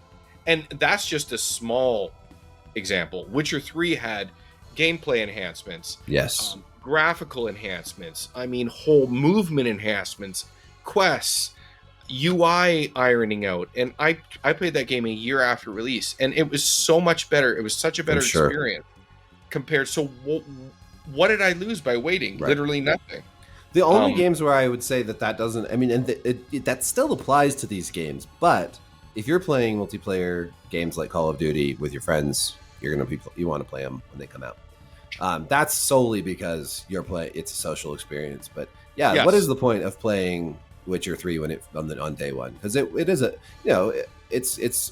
that was a pretty buggy game, and it definitely got better over time. And then the DLC that came out for it was some of the best content in the whole game, for sure. And my range of tastes in video games are so vast that I'm never wanting for games to play across the spectrum. That's for and sure. I just like, if I felt like if I didn't have anything to play, without kids, I'm living my normal life. But because I was like this before kids, but time infinite, I just still wouldn't play it. I just have so many games. My backlog is, if I even thought about it, soul crushing. But I don't care. I just love video games. I love buying video games. I love being a part of it. And who knows? There's probably a ton of games that I'll never ever play. But I just that I have them. But so many games. There's so many games I own that I will probably never play. Oh God, Eric! My Steam catalog. I'm a collector. Okay? So limited run. This is my recent. I don't know if Sega Genesis had a shooter called Garius. Okay. It's a side-scrolling shooter. Well, Limited Run had one, and there's a collector's edition. Well, I just got this now, and there's That's a awesome. poster in there from I think it was '94 when it was released, but there was an ad with a young guy going like this, and it was in all the print magazines. Well, for this, they actually got the guy all these years later to do literally the same pose, and they included the poster in it. Like Nice. I like things like that. That's what I collect. Yeah. Well, and you have a Melania statue up there. I have that same one. I have the Elder. I do all the collector's edition stuff. My entire room is That's awesome. With it. Let's get in back on topic here. Yeah, totally. I mean, I love this where we're going with this, but I guess we got to sort of frame it in something. But we've sort of been dancing around the topic, which is another thing you played a part in, which was the Gamergate fiasco. And that's another thing where I felt like I was a part of it along with you and some other people, as much as I didn't want to be, I suppose. No, it was horrible. It was. And this is really where the Gandalf, I come to you now at the turning of the tide, right? Yeah. The Gandalf gray to the white, although I think it was the white to the black, where games media really showed their undergarments for what they really were in a lot of these, and the divides and the lines were painted, and the disdain showed up. And I really think, I mean, I don't know. I've learned enough about it. I don't know all about it.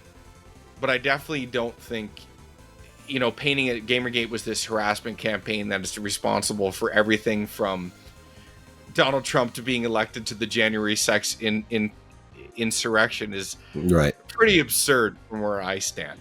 I mean, I think there are strands of events that are connected, obviously, with these different things. I mean, like Milo coming up during Gamergate and trying to red pill everybody, and then he worked for Breitbart. He offered me a job at Breitbart, I remember, which I turned down. He used his influence then and segged right into Trump, and Breitbart, of course, was more interested in Trump than in Gamergate. So there's connections. And I think also that this was the first really, Gamergate didn't start out as a right-wing thing, but it was quickly sort of co-opted as a right-wing thing, I think. And it was sort of to be painted as such. I mean, it was certainly painted as that, right? Well, and this is a harassment campaign and things, because there were trolls. A lot of like, who knows what was. There's bad faith actors in a lot of this Absolutely. stuff. I don't mean to be this an all sides thing, but it is true. And a lot of movements across the spectrum, I would say almost pretty much all of them, there's always these fringe elements. Mm-hmm. And it's easy to paint an entire thing, whether it's something much less as more harmless in the Mass Effect 3. It was easy to paint that movement as some extremist thing, unrealistic expectations, vice versa with Gamergate, the fringe extreme elements. They're doing awful things to people that we obviously don't condone, but I feel like we shouldn't have to have that caveat all the time. Obviously it's always right. It's same with like there's going to be peaceful protesting, right? There's going to be the peaceful protesters out, and then some people start looting, and then you could just say, well, they're all looters. Well, they're not all looters. Exactly. A lot of them are peaceful protesters. All the time. Yeah. Gamergate was the same thing. Most people involved with Gamergate were not harassing people. They might be engaging in pointless arguments on Twitter with people, but not harassing. Were there some harassers? Absolutely, of course. And there were that, and it did go both ways. I mean, the both sides thing, oh God, yeah, it gets shit on, but there were shitty people on both sides. 100% that were shitty to each other, and there was a lot of noise, And I at the time I remember just thinking that all of these articles being written are really not helping the situation, And it was sort of like the first time you saw it was much more than the Mass Effect, right? It's like everyone was losing their collective fucking minds. Yeah. And then you have people like Milo get in on it, and they're actively riling people up.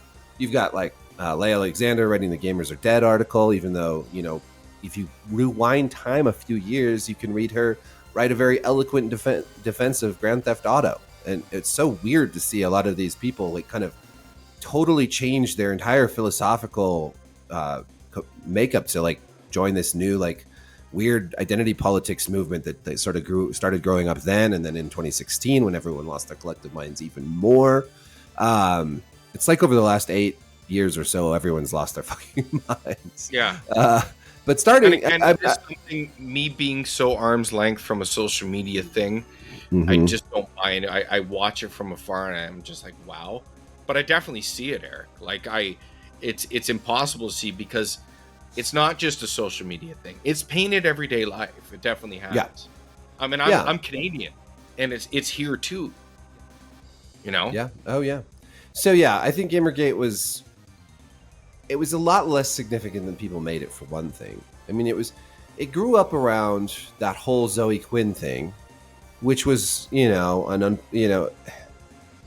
just that's like airing dirty laundry, right? Like there's this dirty laundry, and then everyone wanted to talk about it because it had implications for, ethical issues in game journalism. Like, are people trading coverage for sex? That was the big question. But because it was all shut down on Reddit and everywhere, pretty much everywhere shut it down except for 4chan, and even they shut it down. Then it was 8chan and all this shit. So that's why it that's why it went crazy, because when you try to shut down the more stuff, you shut down, people are like, okay, then more. Now it's real. Now we need to talk about it. And so snowballs, and you're like, okay, there's something fun going on here. Let's figure it out. And the truth is, Zoe Quinn, not a good person. No, clearly not. And yet, of course, everyone was made out to be such horrible harassers of her and of Brianna Wu and all this. Remote questions, which are definitely viable. And it's just, and you look at someone like Leigh Alexander, it's a shame because she's actually a good writer. She's a good writer. Yeah, she's actually a great writer, I think. Who the avenue that she ended up going down, well, and that whole gamers. The coordination from this sect, who almost in their little cabal, and it's undeniable because that's exactly what it was. They had their little message forums, which is not that big of a deal. I mean, Jesus Christ, I think every industry has these totally. or things like, who cares? But when people are asking questions relevant to it, you deny they exist, then people find out they exist, and then this whole coordination comes along, and it's almost like this, they came with a sneer that said, fuck you guys, we can do whatever we want, and you just have to take it. And then that definitely inflamed it far more. Oh yeah. Yeah, no, I mean, and that's, and weirdly, like, I think a lot of the stuff that I wrote back then was trying to calm people down. I agreed with you. Like, whole stock, I remember reading some of the stuff. Now I can't quote it verbatim. It's been a long time, and I couldn't. Not one of these people that like, whenever all these outlets, it seems, when they need clicks, it is the such and such anniversary. I know, right? That's harassment, and they rehash it. Like, I don't relive it, but I think back to it, and I'm like, you were one of the few that I read it. It just made a lot of sense what you were saying. Well, yeah, I mean, there was no like solving all of this, I mean, most of the stuff that was being said was like, what is the point? What are we actually trying to achieve here? Like, and there's like, there was other things that a lot of the gamers or gamergaters were saying were also unrealistic, like wanting totally objective reviews. There's no such thing, like, and like the idea that sort of, you're gravitating to something. It's such a low hanging fruit for some people that don't even understand the terminology that they're using. You know what I mean? Right, and then just. And I honestly think there wasn't even a ton of coordination going on with like the Gamers Are Dead articles. I think people were just unoriginal. I think just a lot of people are super unoriginal. They just post what other people are posting. Leigh Alexander wrote a Gamers Are Dead post. Now 8 other outlets are writing them because they want to, they're going to signal boost it. They don't have anything interesting to say because they're all fucking hive mind, boring, sad fucking people that haven't had an original thought in their whole life anyways. I mean, that's media for you. How much echo chamber do you see in the media in general? And we saw it again with like the Trump years, and we see it right now. I mean, it's just echo chamber, so much echo chamber. It's like you don't even need to coordinate when everyone just agrees with each other. And then you have people who disagree, and they are literally bad, evil people because they disagree. You know, like you're actually wrong thinking if you disagree with these sort of sacred cows. So I don't think there was even all that. I mean, I know there was some coordination but I think that coordination was mainly like I don't know, I wasn't part of it, but I'm sure there was like they were talking about individual people. Like I guarantee you they were talking about Milo, they were talking about the different people who were bad actors at the time and their point of view. But when it comes to like their op-eds, I think it was just like this these are getting clicks, these are pissing people off, this is driving traffic, yada yada yada.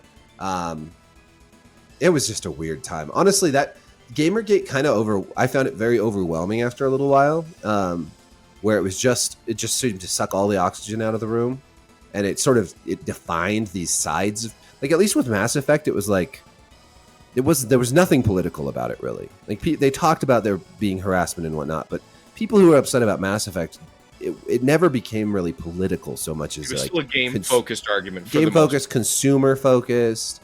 You know, it didn't matter if you were Republican or Democrat. It didn't really matter if you were conservative or liberal. Like, you were pissed off because you didn't like the ending of Mass Effect. Yep. And there wasn't a lot of, like, gamers are dead. Like, there was some gamers are entitled stuff, but it never kind of devolved into this very political, heightened attack and disdain for your audience. Yeah. Yeah. And, of course, when I was writing about, I think probably my error of judgment at the time, early on in Gamergate, was my article that was like, Gamergate is not a harassment campaign, it's a consumer movement.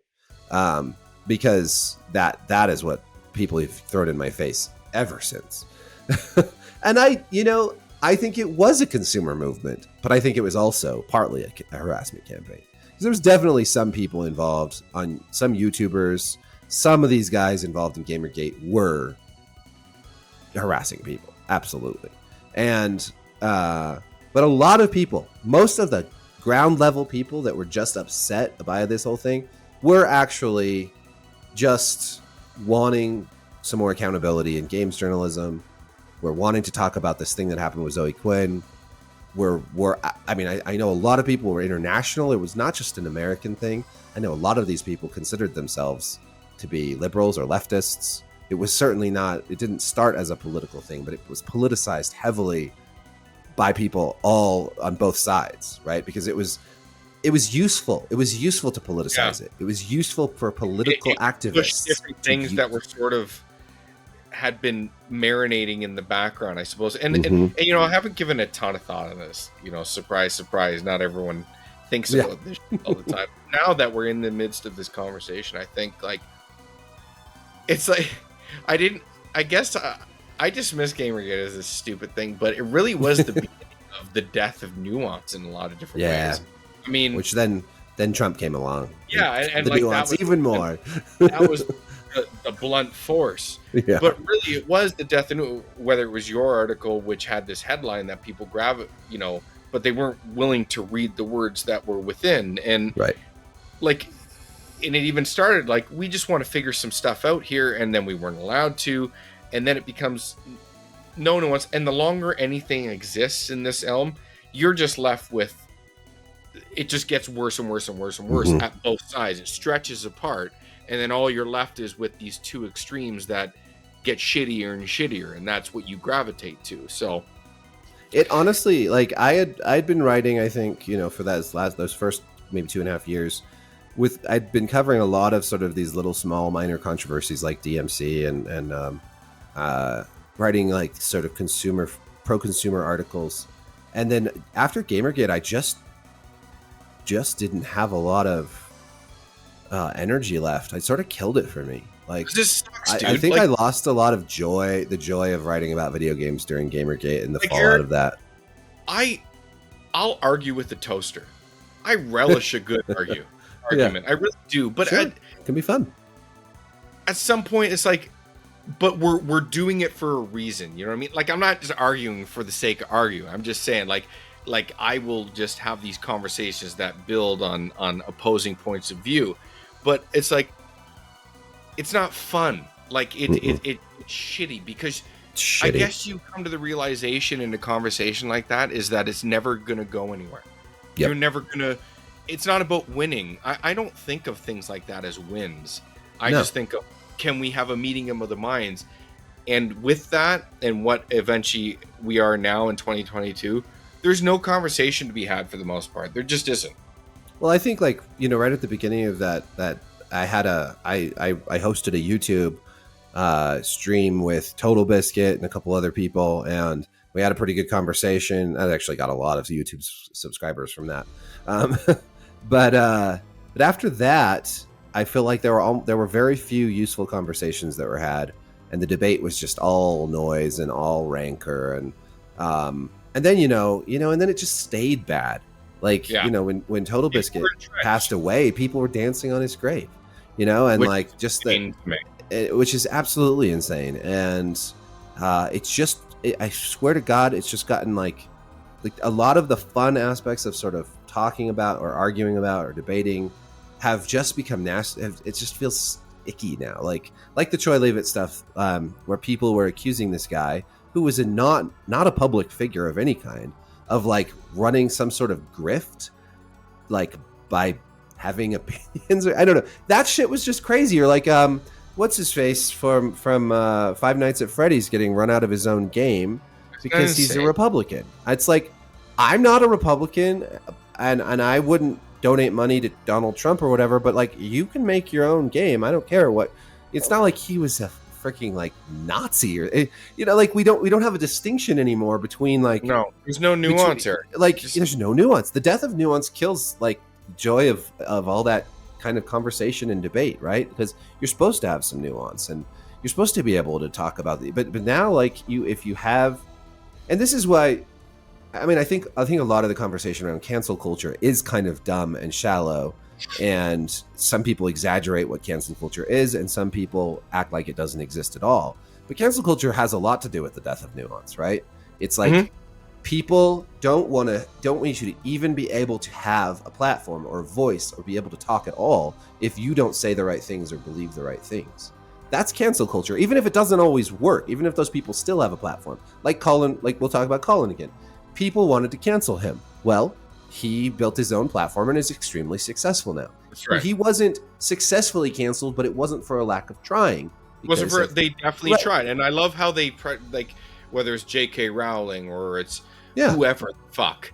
It's just, unfortunately, like, Colin is extremely talented and he has and hardworking and a unique voice, and he's extremely hardworking, and that works in the space. Like, listen, talent matters. Like, but again, like you said, like the cancel culture, whatever the hell you want to coin it as, it wasn't for the lack of trying. They definitely tried. It was absurd. Like it really was absurd. Like I'm a guy's guy. Shit like that is said all the time. What are we doing? Like it's you can't have dumb. Dude, like it's insane. Like really and like is. J.K. Rowling, you can try we couldn't cancel her. Of course, she's a fucking billionaire. Of course you can't. But it's like, again, the truth is somewhere in the middle. It's a lot of bullshit.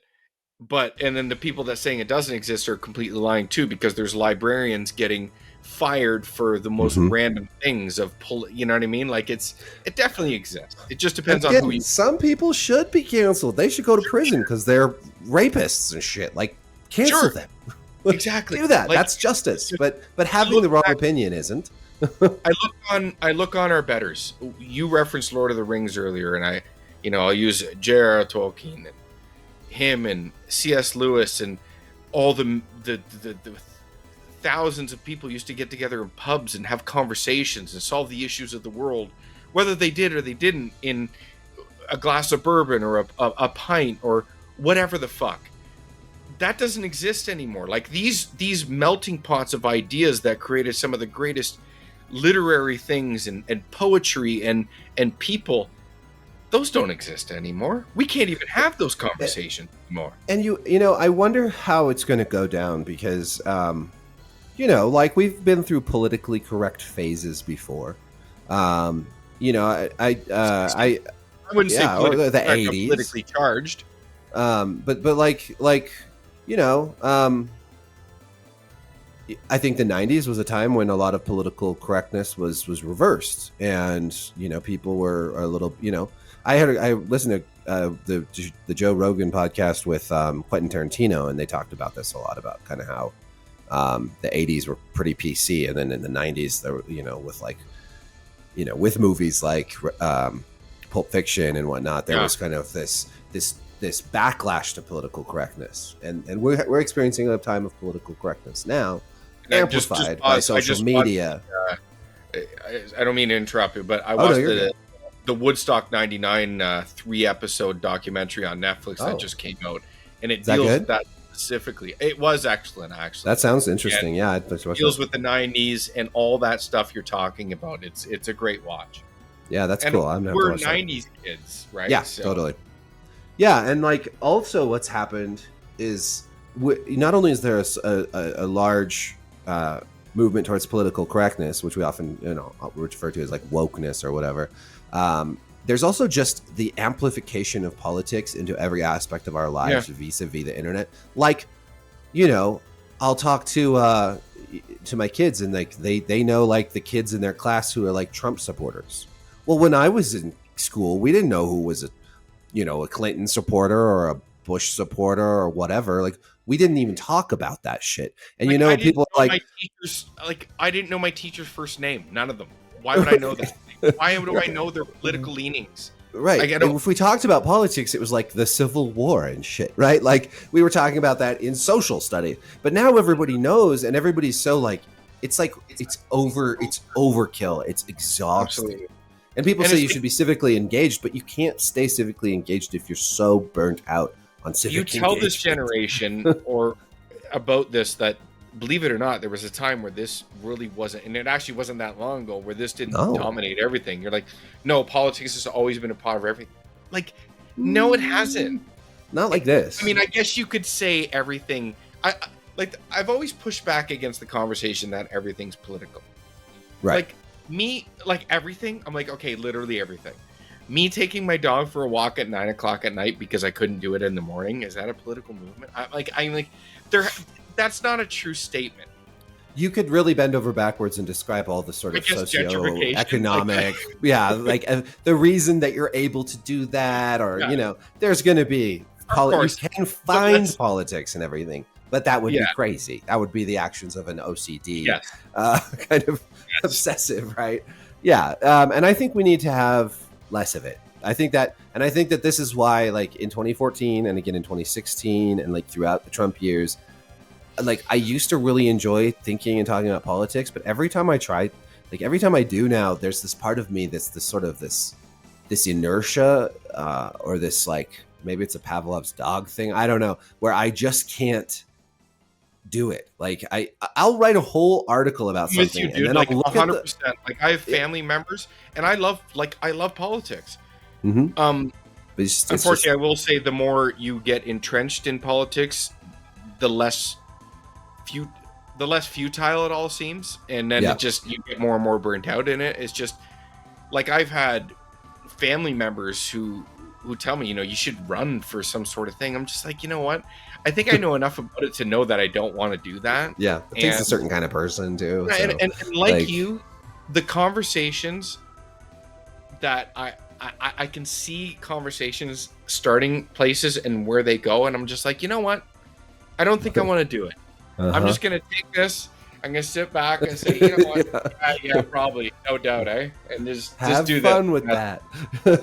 Yeah. No, I'll get so almost paralyzed by it. It's just like that there'll be some subject and I want to write about it, and I get halfway through what I'm writing about, and then I'm like, I just don't know, honestly. Like I don't know. Like this is gonna. I know what people are gonna say. I know the kind of argument and backlash. I don't even know if what I'm writing is actually a good idea anymore. Like there are so many like sides to everything. There's so many unintended consequences. There's so many. It's just and it's also like, it's like this. I've stopped trusting a lot of things, right? Yeah. Like the whole fake news thing is a real issue. Like I look at headlines all the time, and I constantly just like lie. Bullshit, you're bending the truth. everything is an agenda, and I don't want to be part of it at all. You know, it is just a, I don't know. I guess in 2022, it just feels like we have, through the pandemic, through the Trump years, and back to Gamergate, when I think it was really like, I guess that's the common thread for me, is like that kind of killed a lot of my ability to engage with this kind of political, cultural stuff the way I used to enjoy doing that, you know? Yeah. Because it just became so... I'm not trying to put words in your mouth here. And if I'm wrong, obviously tell me. But I would say I'm with you, but I would say it's not because I don't enjoy these conversations. It's just that the lack of trust is because... All right, I've kind of forgot what I was going to say here. Let me try to get my thought process here. It's just like the good faith arguments are gone.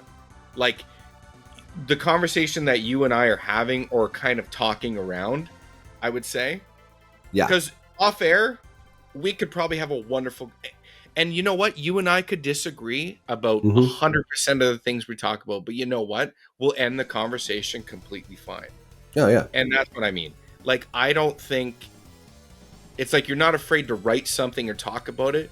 It's just the long game of it seems so exhausting. It's like, is it actually worth it? It's not fear. It's just... Yeah, like it's tiresome. It's futility. Yeah, it's futility. It's tiresome because is this going to spark some sort of conversation that we can build on? No, I already know this. So what am I doing it for? Am I doing it for myself? No, because I already know this. And I guess the people that I could have this conversation with, I could call them up, or I've already had it with them. So what is the point? It's tricky. Well, it's tricky also because, like, so I'm not a huge, like, I don't listen to Joe Rogan a lot because, again, I just don't have the time to listen to long-ass podcasts. But someone like Joe Rogan... I listen, and I love the platform. Yeah. But it's like, I don't listen to... I'm not interested in comedians. I'm not interested in MMA fighters, even though I love all that shit. It's just not stuff that I need all the time. But he does talk to a lot of different people from different backgrounds and interesting people. And I like a lot. I really enjoy his approach most of the time to just having a conversation, and it's not really about like gotcha stuff, and it's not like trying to argue a bunch. It's just having a conversation. Sometimes I think maybe he should push back a little bit more on some of the kookier stuff, but whatever, not my business. That's his approach, and he does it well. But yet in our culture that is scorned. Like people have made him out to be a demonic monster from hell, where he's really just a pretty mild-mannered dude, like who has a few ideas that are a little strange, but for the most part is just a normal guy. But that is a controversial show now. And if it's a controversial show, then what can we have anymore? It has to just be like denouncing things. That's what we have to have now. We have to denounce things. Like I don't want to have the COVID conversation at all. I don't.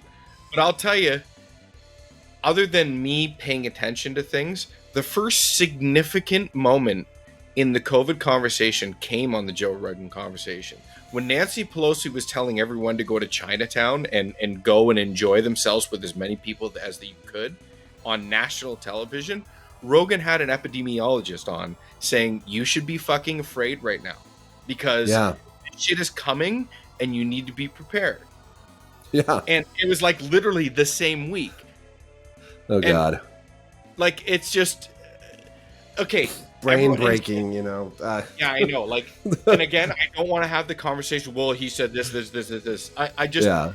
Rogan, to me, has always been very consistent. The topics have always changed, but he's been very consistent. Again, I may not like always the way he goes about things, but never... You're not supposed to.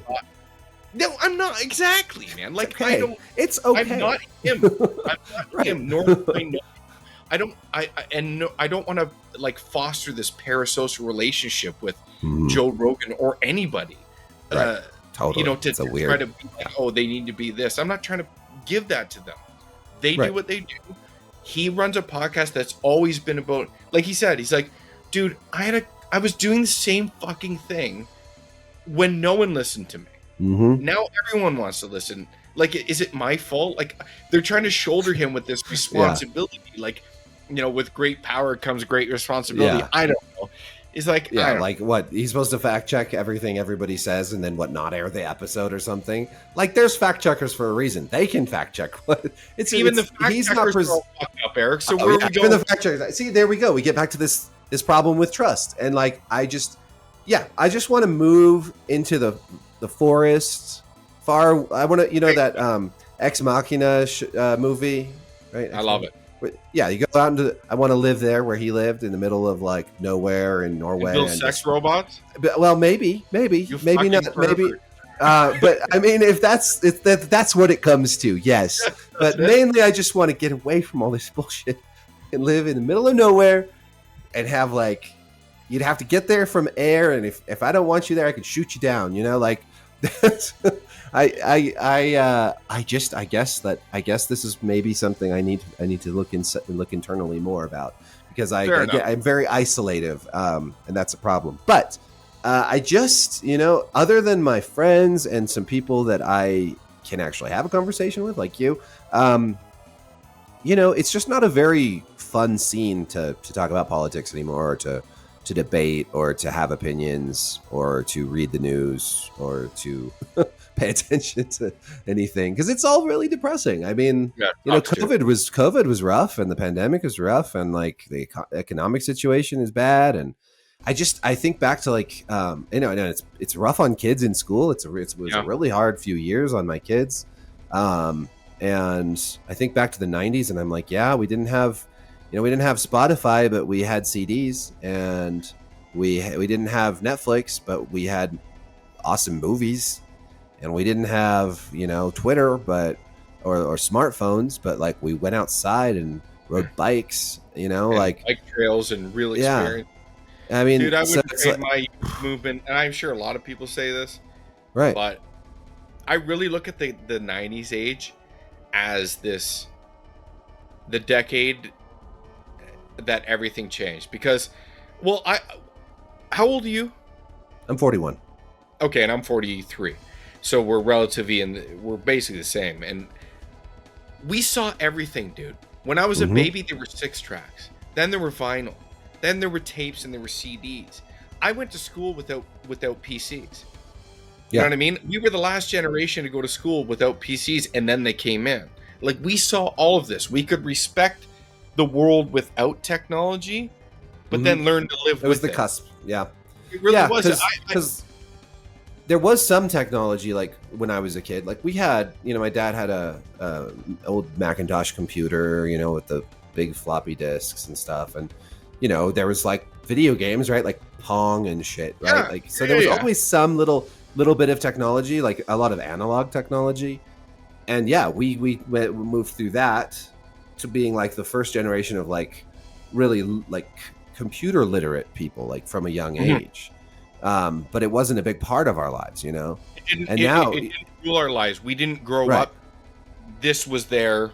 We learned it to integrate it into our life that already existed, right? And it's just, we saw all these advancements in film technology and audio technology and all this stuff, and I'm sure everyone points to stuff, but I really think ours is like this super important decade, and no one else will ever live like that ever again. Like, we were able to bridge this weird technological divide, and it seems like when you say, oh, technology, whatever, but now technology rules all, for better, for worse. And it's got to be similar to like when people were first experiencing like refrigeration or electricity, where you grew up with one without, and then within that generation, suddenly you can refrigerate your food, and you have a light switch. That there was those transitional generations throughout, the modern era, and certainly like having the internet and moving from like a fairly analog world to a fairly digital world, where you go from basically like landlines to these fucking computers you carry around in your hand all the time. It's crazy. It's a crazy period of time to kind of come up in. But I wouldn't trade it. Because I don't think it's necessarily great. I don't think it's great to come up in an era where everyone starts with phones. I don't think that's going to do anybody any favors. I think it was better to start on computers where you actually had to learn some stuff. Yeah. Everything's just at your, you don't have any control over this. This is just apps. These are just things that feed into you. You don't put anything back. So I get a little worried about that. I definitely worried. And like getting back to something you say, like I would just like to just take off and live in the woods. Part of me would, but like as a parent, it's irresponsible. Yeah. Like I feel we have a duty to protect, serve and protect. It's true. We are the cops of our children. Yeah, like it's just like I can't do that shit. Like I can't live off the grid. I mean, I can't. I couldn't. No. Do you ever see the movie Captain Fantastic with Viggo Mortensen? Yes, with Viggo Mortensen and his family. Yeah. It's a wonderful film. Oh, I love that movie. I really like about it. Before you go, it actually pertains to writing, game writing, whatever. But he disdains the word interesting as a descriptive. Oh, I love that. Yeah, because it means bullshit, and I hear it all the time, and I'm like, he is so fucking right. Don't use it. I know. Right? Yeah, so don't use it in great moment. What does that mean? It doesn't mean anything. It's a cop-out word for sure. I often find myself, this is the problem with having to produce a lot of content, is that you find yourself falling into these sort of lazy traps. Like when someone's talking interesting, which you clearly don't mean. But there's those things like that where I really liked that part of the movie. I like a lot of that movie. His disdain for a lot of things. It was interesting because he's like a Marxist basically, right? They have like Noam Chomsky. A lot of Chomsky. But he disdains the modern world in the same way that I would say someone like J.R.R. Tolkien disdained the modern world in his time. Tolkien was an anti-industrialist, right? He was absolutely. He wanted nothing to do with that, right? Yeah. So like he's sort of a conservative Catholic, and then Captain Fantastic, Viggo's character in that movie is kind of a Marxist or arch leftist, but they both have this similar critique of consumerism and the way that the world has sort of become just corporate, consumerist driven kind of bullshit. And it's really interesting because that's the kind of politics that I find interesting. I just said it. That I find engaging. Yeah, but you used it with context. You know what I mean? You didn't use it as like... That's what I want to engage with. After you said what you said, if I was to say interesting, that would be the... Okay, fair enough. Yeah. I guess I'm using it in an appropriate way, right? I find that kind of... that sort of political discussion about things. It's like when people are on the right are like, oh, it's the war on Christmas. I saw a Fox News segment where they were talking about that with a priest, and the priest was like, the war on Christmas is all these companies trying to sell you stuff for Christmas. Yeah. That's a war on Christmas in my opinion. And the Fox News hosts were like, oh wait, I thought you were going to join us in this, like, oh, the liberals are trying to destroy Christmas. It's like, Christmas is destroyed, guys. Christmas was destroyed a long, long time ago. Consumers controlled it. And in my own personal household, like, I'm not a religious person. I know Christmas technically is a religious holiday, but I don't look at it as such. Sure. I just look at it as a time for family. And I celebrate it as such, and we get together, and that's all it's about. Like now, like I don't want presents. I don't want anything. Right. If I wanted something, I'll buy it. Please don't buy me things that I don't need. Vice versa. I don't want to have to be holding. Now, children, different thing. I will buy your kid's gift. But let's just get together, great meal, couple cocktails, and build like this bond. Play some games for me. Watch some movies. Yeah.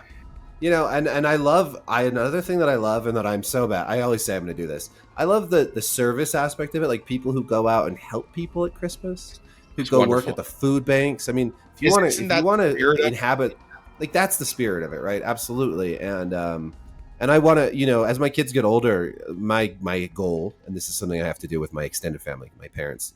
I think a lot of people like buying presents for Christmas, but I'm like, please, let's stop buying presents. Like, let's just do stuff. Maybe let's go work at the food bank this year. Yeah. Let's, and let's donate some toys to Toys for Tots. Let's do that kind of thing. Because really, like, Christmas presents, I have nothing against them for kids. I think it's a beautiful thing to see kids excited on Christmas morning and all that shit. But I'm not a religious person either. I sometimes like to go to mass on Christmas just because I think it's beautiful. I do as well. I'm right with you. Yeah, and you know, but I think that really when it all comes down, like, yeah, that's a time for family. That's why like Thanksgiving, I enjoy Thanksgiving so much because there's no pretense of gifts or consumerism with Thanksgiving, except for Black Friday starts on Thanksgiving now, or like the day before. It's sort of horrible. It's I don't even write about Black Friday stuff anymore, even though it's usually pretty good traffic because I just find the whole thing so gross. Yeah, it's boring. Yeah. Yeah, and but yeah, so I don't know how we got on Christmas and stuff. Oh yeah, Captain Fantastic, just the boxing war on Christmas. Yeah. This is the kind of stuff that I find interesting. Again, that word, but you know, and this is the kind of stuff that is not talked about that much. When we talk politics, it's like, oh, Biden did this or Trump did that, and it's like, it's just this chatter, and we shouldn't do, you know, and it's exhausting, and and really the root problems of our society go so much deeper than any one president or political party, it's these deep cultural issues. You know, we see the school shootings, and you know that the gun control won't even solve these because there's something like deeply wrong, fucking broken. And again, I mean, I guess talking about. Rogan said we have a mental health issue in the West. He says in America, but in the West, and it's being disguised as a gun issue. Right. It's just that we have a lot of guns. I think that's a very broad point way to talk about it, which there is nuance there, but I actually think it's very correct. But I mean, I guess, and another gentleman we talked about was Colin Moriarty, who I recently on a podcast, he asked somebody, he had a conversation similar to this. And I guess I'll pose this question to you. Is there any way to come back from this? From the gun stuff? No. Or from the brokenness of politicization of everything that we have gotten to the point in 2022. Yeah. Yeah, there is. So this is, I think that like the tide, or like the 90s from the 80s and the political correctness and the backlash to that, I think that you're going to see younger people start rebelling against the people that were just a little bit older than them. Like, we have these young people that are kind of coming up in this sort of identity politics, PC woke thing, right? There's very gender and race, anti-racism and all this stuff is very big and very censorious, very politically correct. The people right below them that are going to come up into that are going to bristle at it. They're going to be the ones who say, fuck this, I don't want you to tell me what to do. What's going to happen is it's not going to be like a political movement that changes things. It's going to be a cultural movement where people are just like, nah, this is dumb. I mean, even my own daughter, like, who's 15, once said to me, the kids in my school are stupid. They think they can cancel Eminem. I was like, yeah. She's like, they can't cancel Eminem. It's not possible. I'm like, you're right. See, this is a bad way to like exist. To think that you can cancel all the things that you don't like, or because it's futile. And if you do cancel somebody, it's probably because they were too weak to defend themselves. You know, and that's just bullying. So I think there's going to come a point where young people are going to be just so sick of it. Well, that's where it's going to have to come from, Eric. Yeah, because youth is rebellion. It's always been that. And pretty soon, this rebellion will be the thing to rebel against. And I sincerely hope so. I do fear there's some infrastructure in place that wants to counter or anticipate some sort of rebellion, which I don't know. I feel like rebellion in the past was always spontaneous, and we adjusted as such, or at least the next generation did. But now, I'm sure every parent's been afraid. It's funny, this podcast, I wanted to interview you about your career and games and then broadcast that, but it's been a lot about parenthood in a way. But I'll just say, as I'm sure all parents have always had fears, but I do fear for my kid going to school these days. Yes, and I so. And I look at it like this. I guess I'm just going to go full bore on it because I do talk about this. I think there's a lot of parents out there who are our age or maybe a little bit younger who think school is the way it was when they went to school. Right. And they're so preoccupied with their lives because lives today require both parents to work, and they're just trying to figure their relationship out and keep it together maybe, and communicate and have a little bit of time for each other. And they're like, when the kids are at school, they're okay, Erik. We trust that they're okay. But with some of the things we hear today, and I'm not buying whole stock into the fear thing. It's just, I think there is a healthy thing. I think there is a reason to be worried about a lot of things that are going on in academia, higher and lower. And I don't know. I just, a lot of people aren't prepared for what's coming. And I'm fortunate because I suppose I'm informed as much as someone could be, but I I anticipate hard conversations. I have a 2-year-old who will be 3 next July, who will eventually go to school. And I look at what he's going into and I'm just like, oh man, I know what's there. Yeah. And I know the pitfalls and the dangers. And I just hope, wrapping back in like this new generation that my son represents, has it in them to buck the trend that, or at least they have the spirit that the youth has always had. I mean, through modernity and before. I mean, most historical movements of rebellion, politicized anything, have always been driven by the youth, whether they were started at an elevated level or not, but they were pushed forward from the youth getting involved.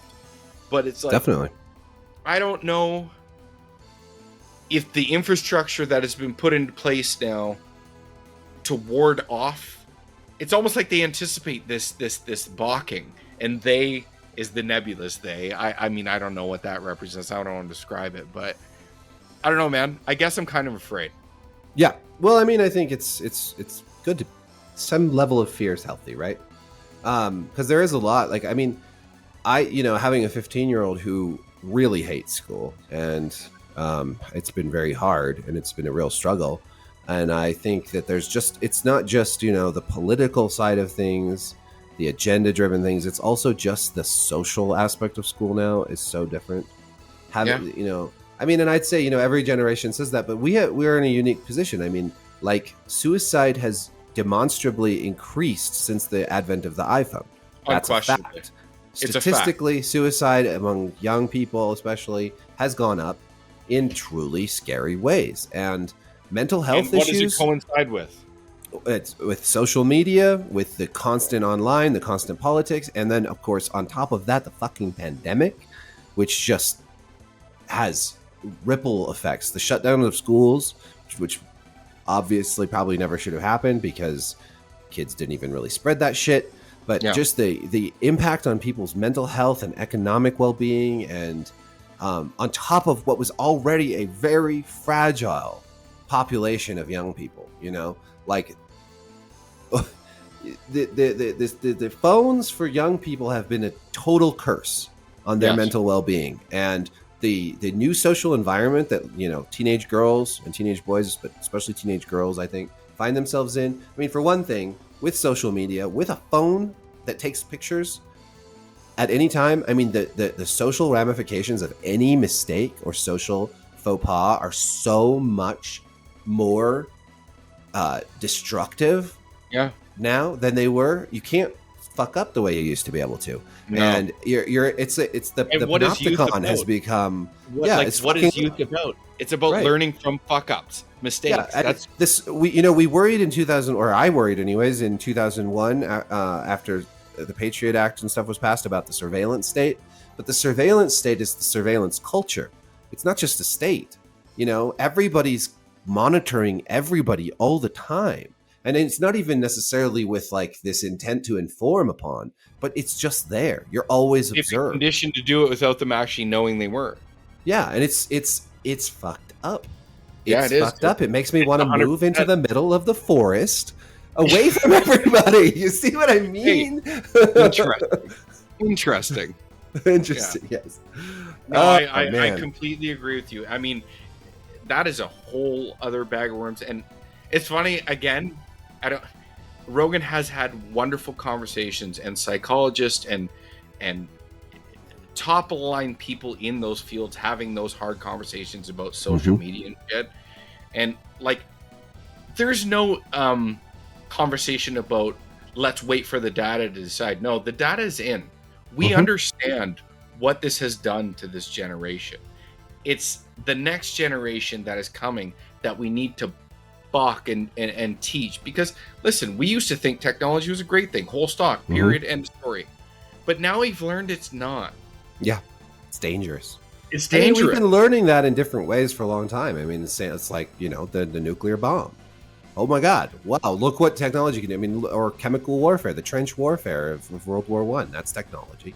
You know, that for every move forward in medical technology, there's some horrible new weapon that can fucking kill everybody, or you know, a virus that leaks out of a lab and destroys the whole world. like factors along the way. Like, dude, this has been a wonderful conversation. Like, I feel like we could go on honestly forever. Like, in terms of like, totally, we should just have we're gonna have to have a follow up. 100%. And you know, we can talk once we shut this down about, you know, how we progress off the air. But yeah, totally. I should probably take care of my kids at a certain point, though. Like, I definitely love to talk, but we've been going for 2 hours, 20 minutes here. Yeah. So how do we wrap this up? I don't know. Like, we've gone all over the here. I will just say, what do I say here? I mean, there's the one thing we just talked about, the nuclear bomb. Are you excited for the movie Orwell? Orwell? What's the new Christopher Nolan movie? I don't know, honestly. I don't think I've even heard about it. Let me look it up. Not Orwell. Sorry, Oppenheimer.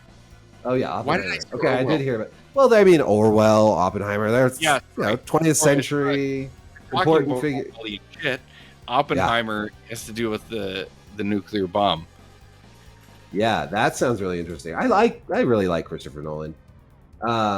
What is my name is Ozymandias, King of Kings. Look on my works, ye mighty in despair. That's how I would end this podcast.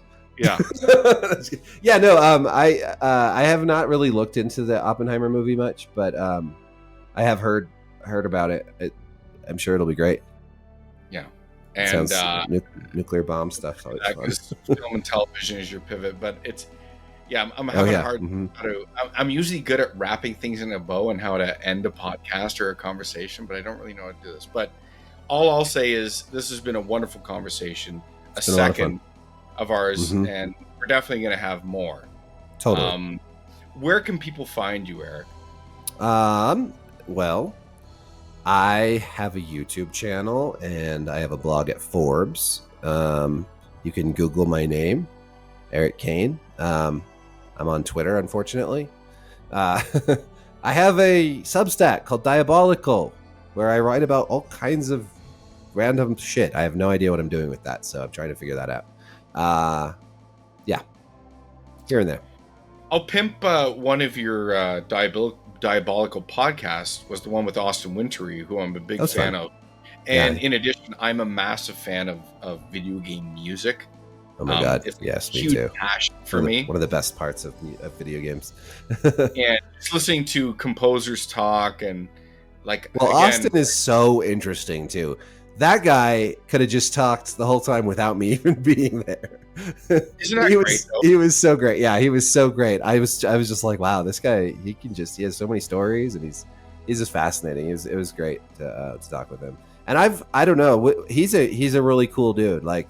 Ever since, just for years, he's just been always somebody that randomly could just like talk to online and just friendly on Twitter or, just a good guy. One of the good guys for sure.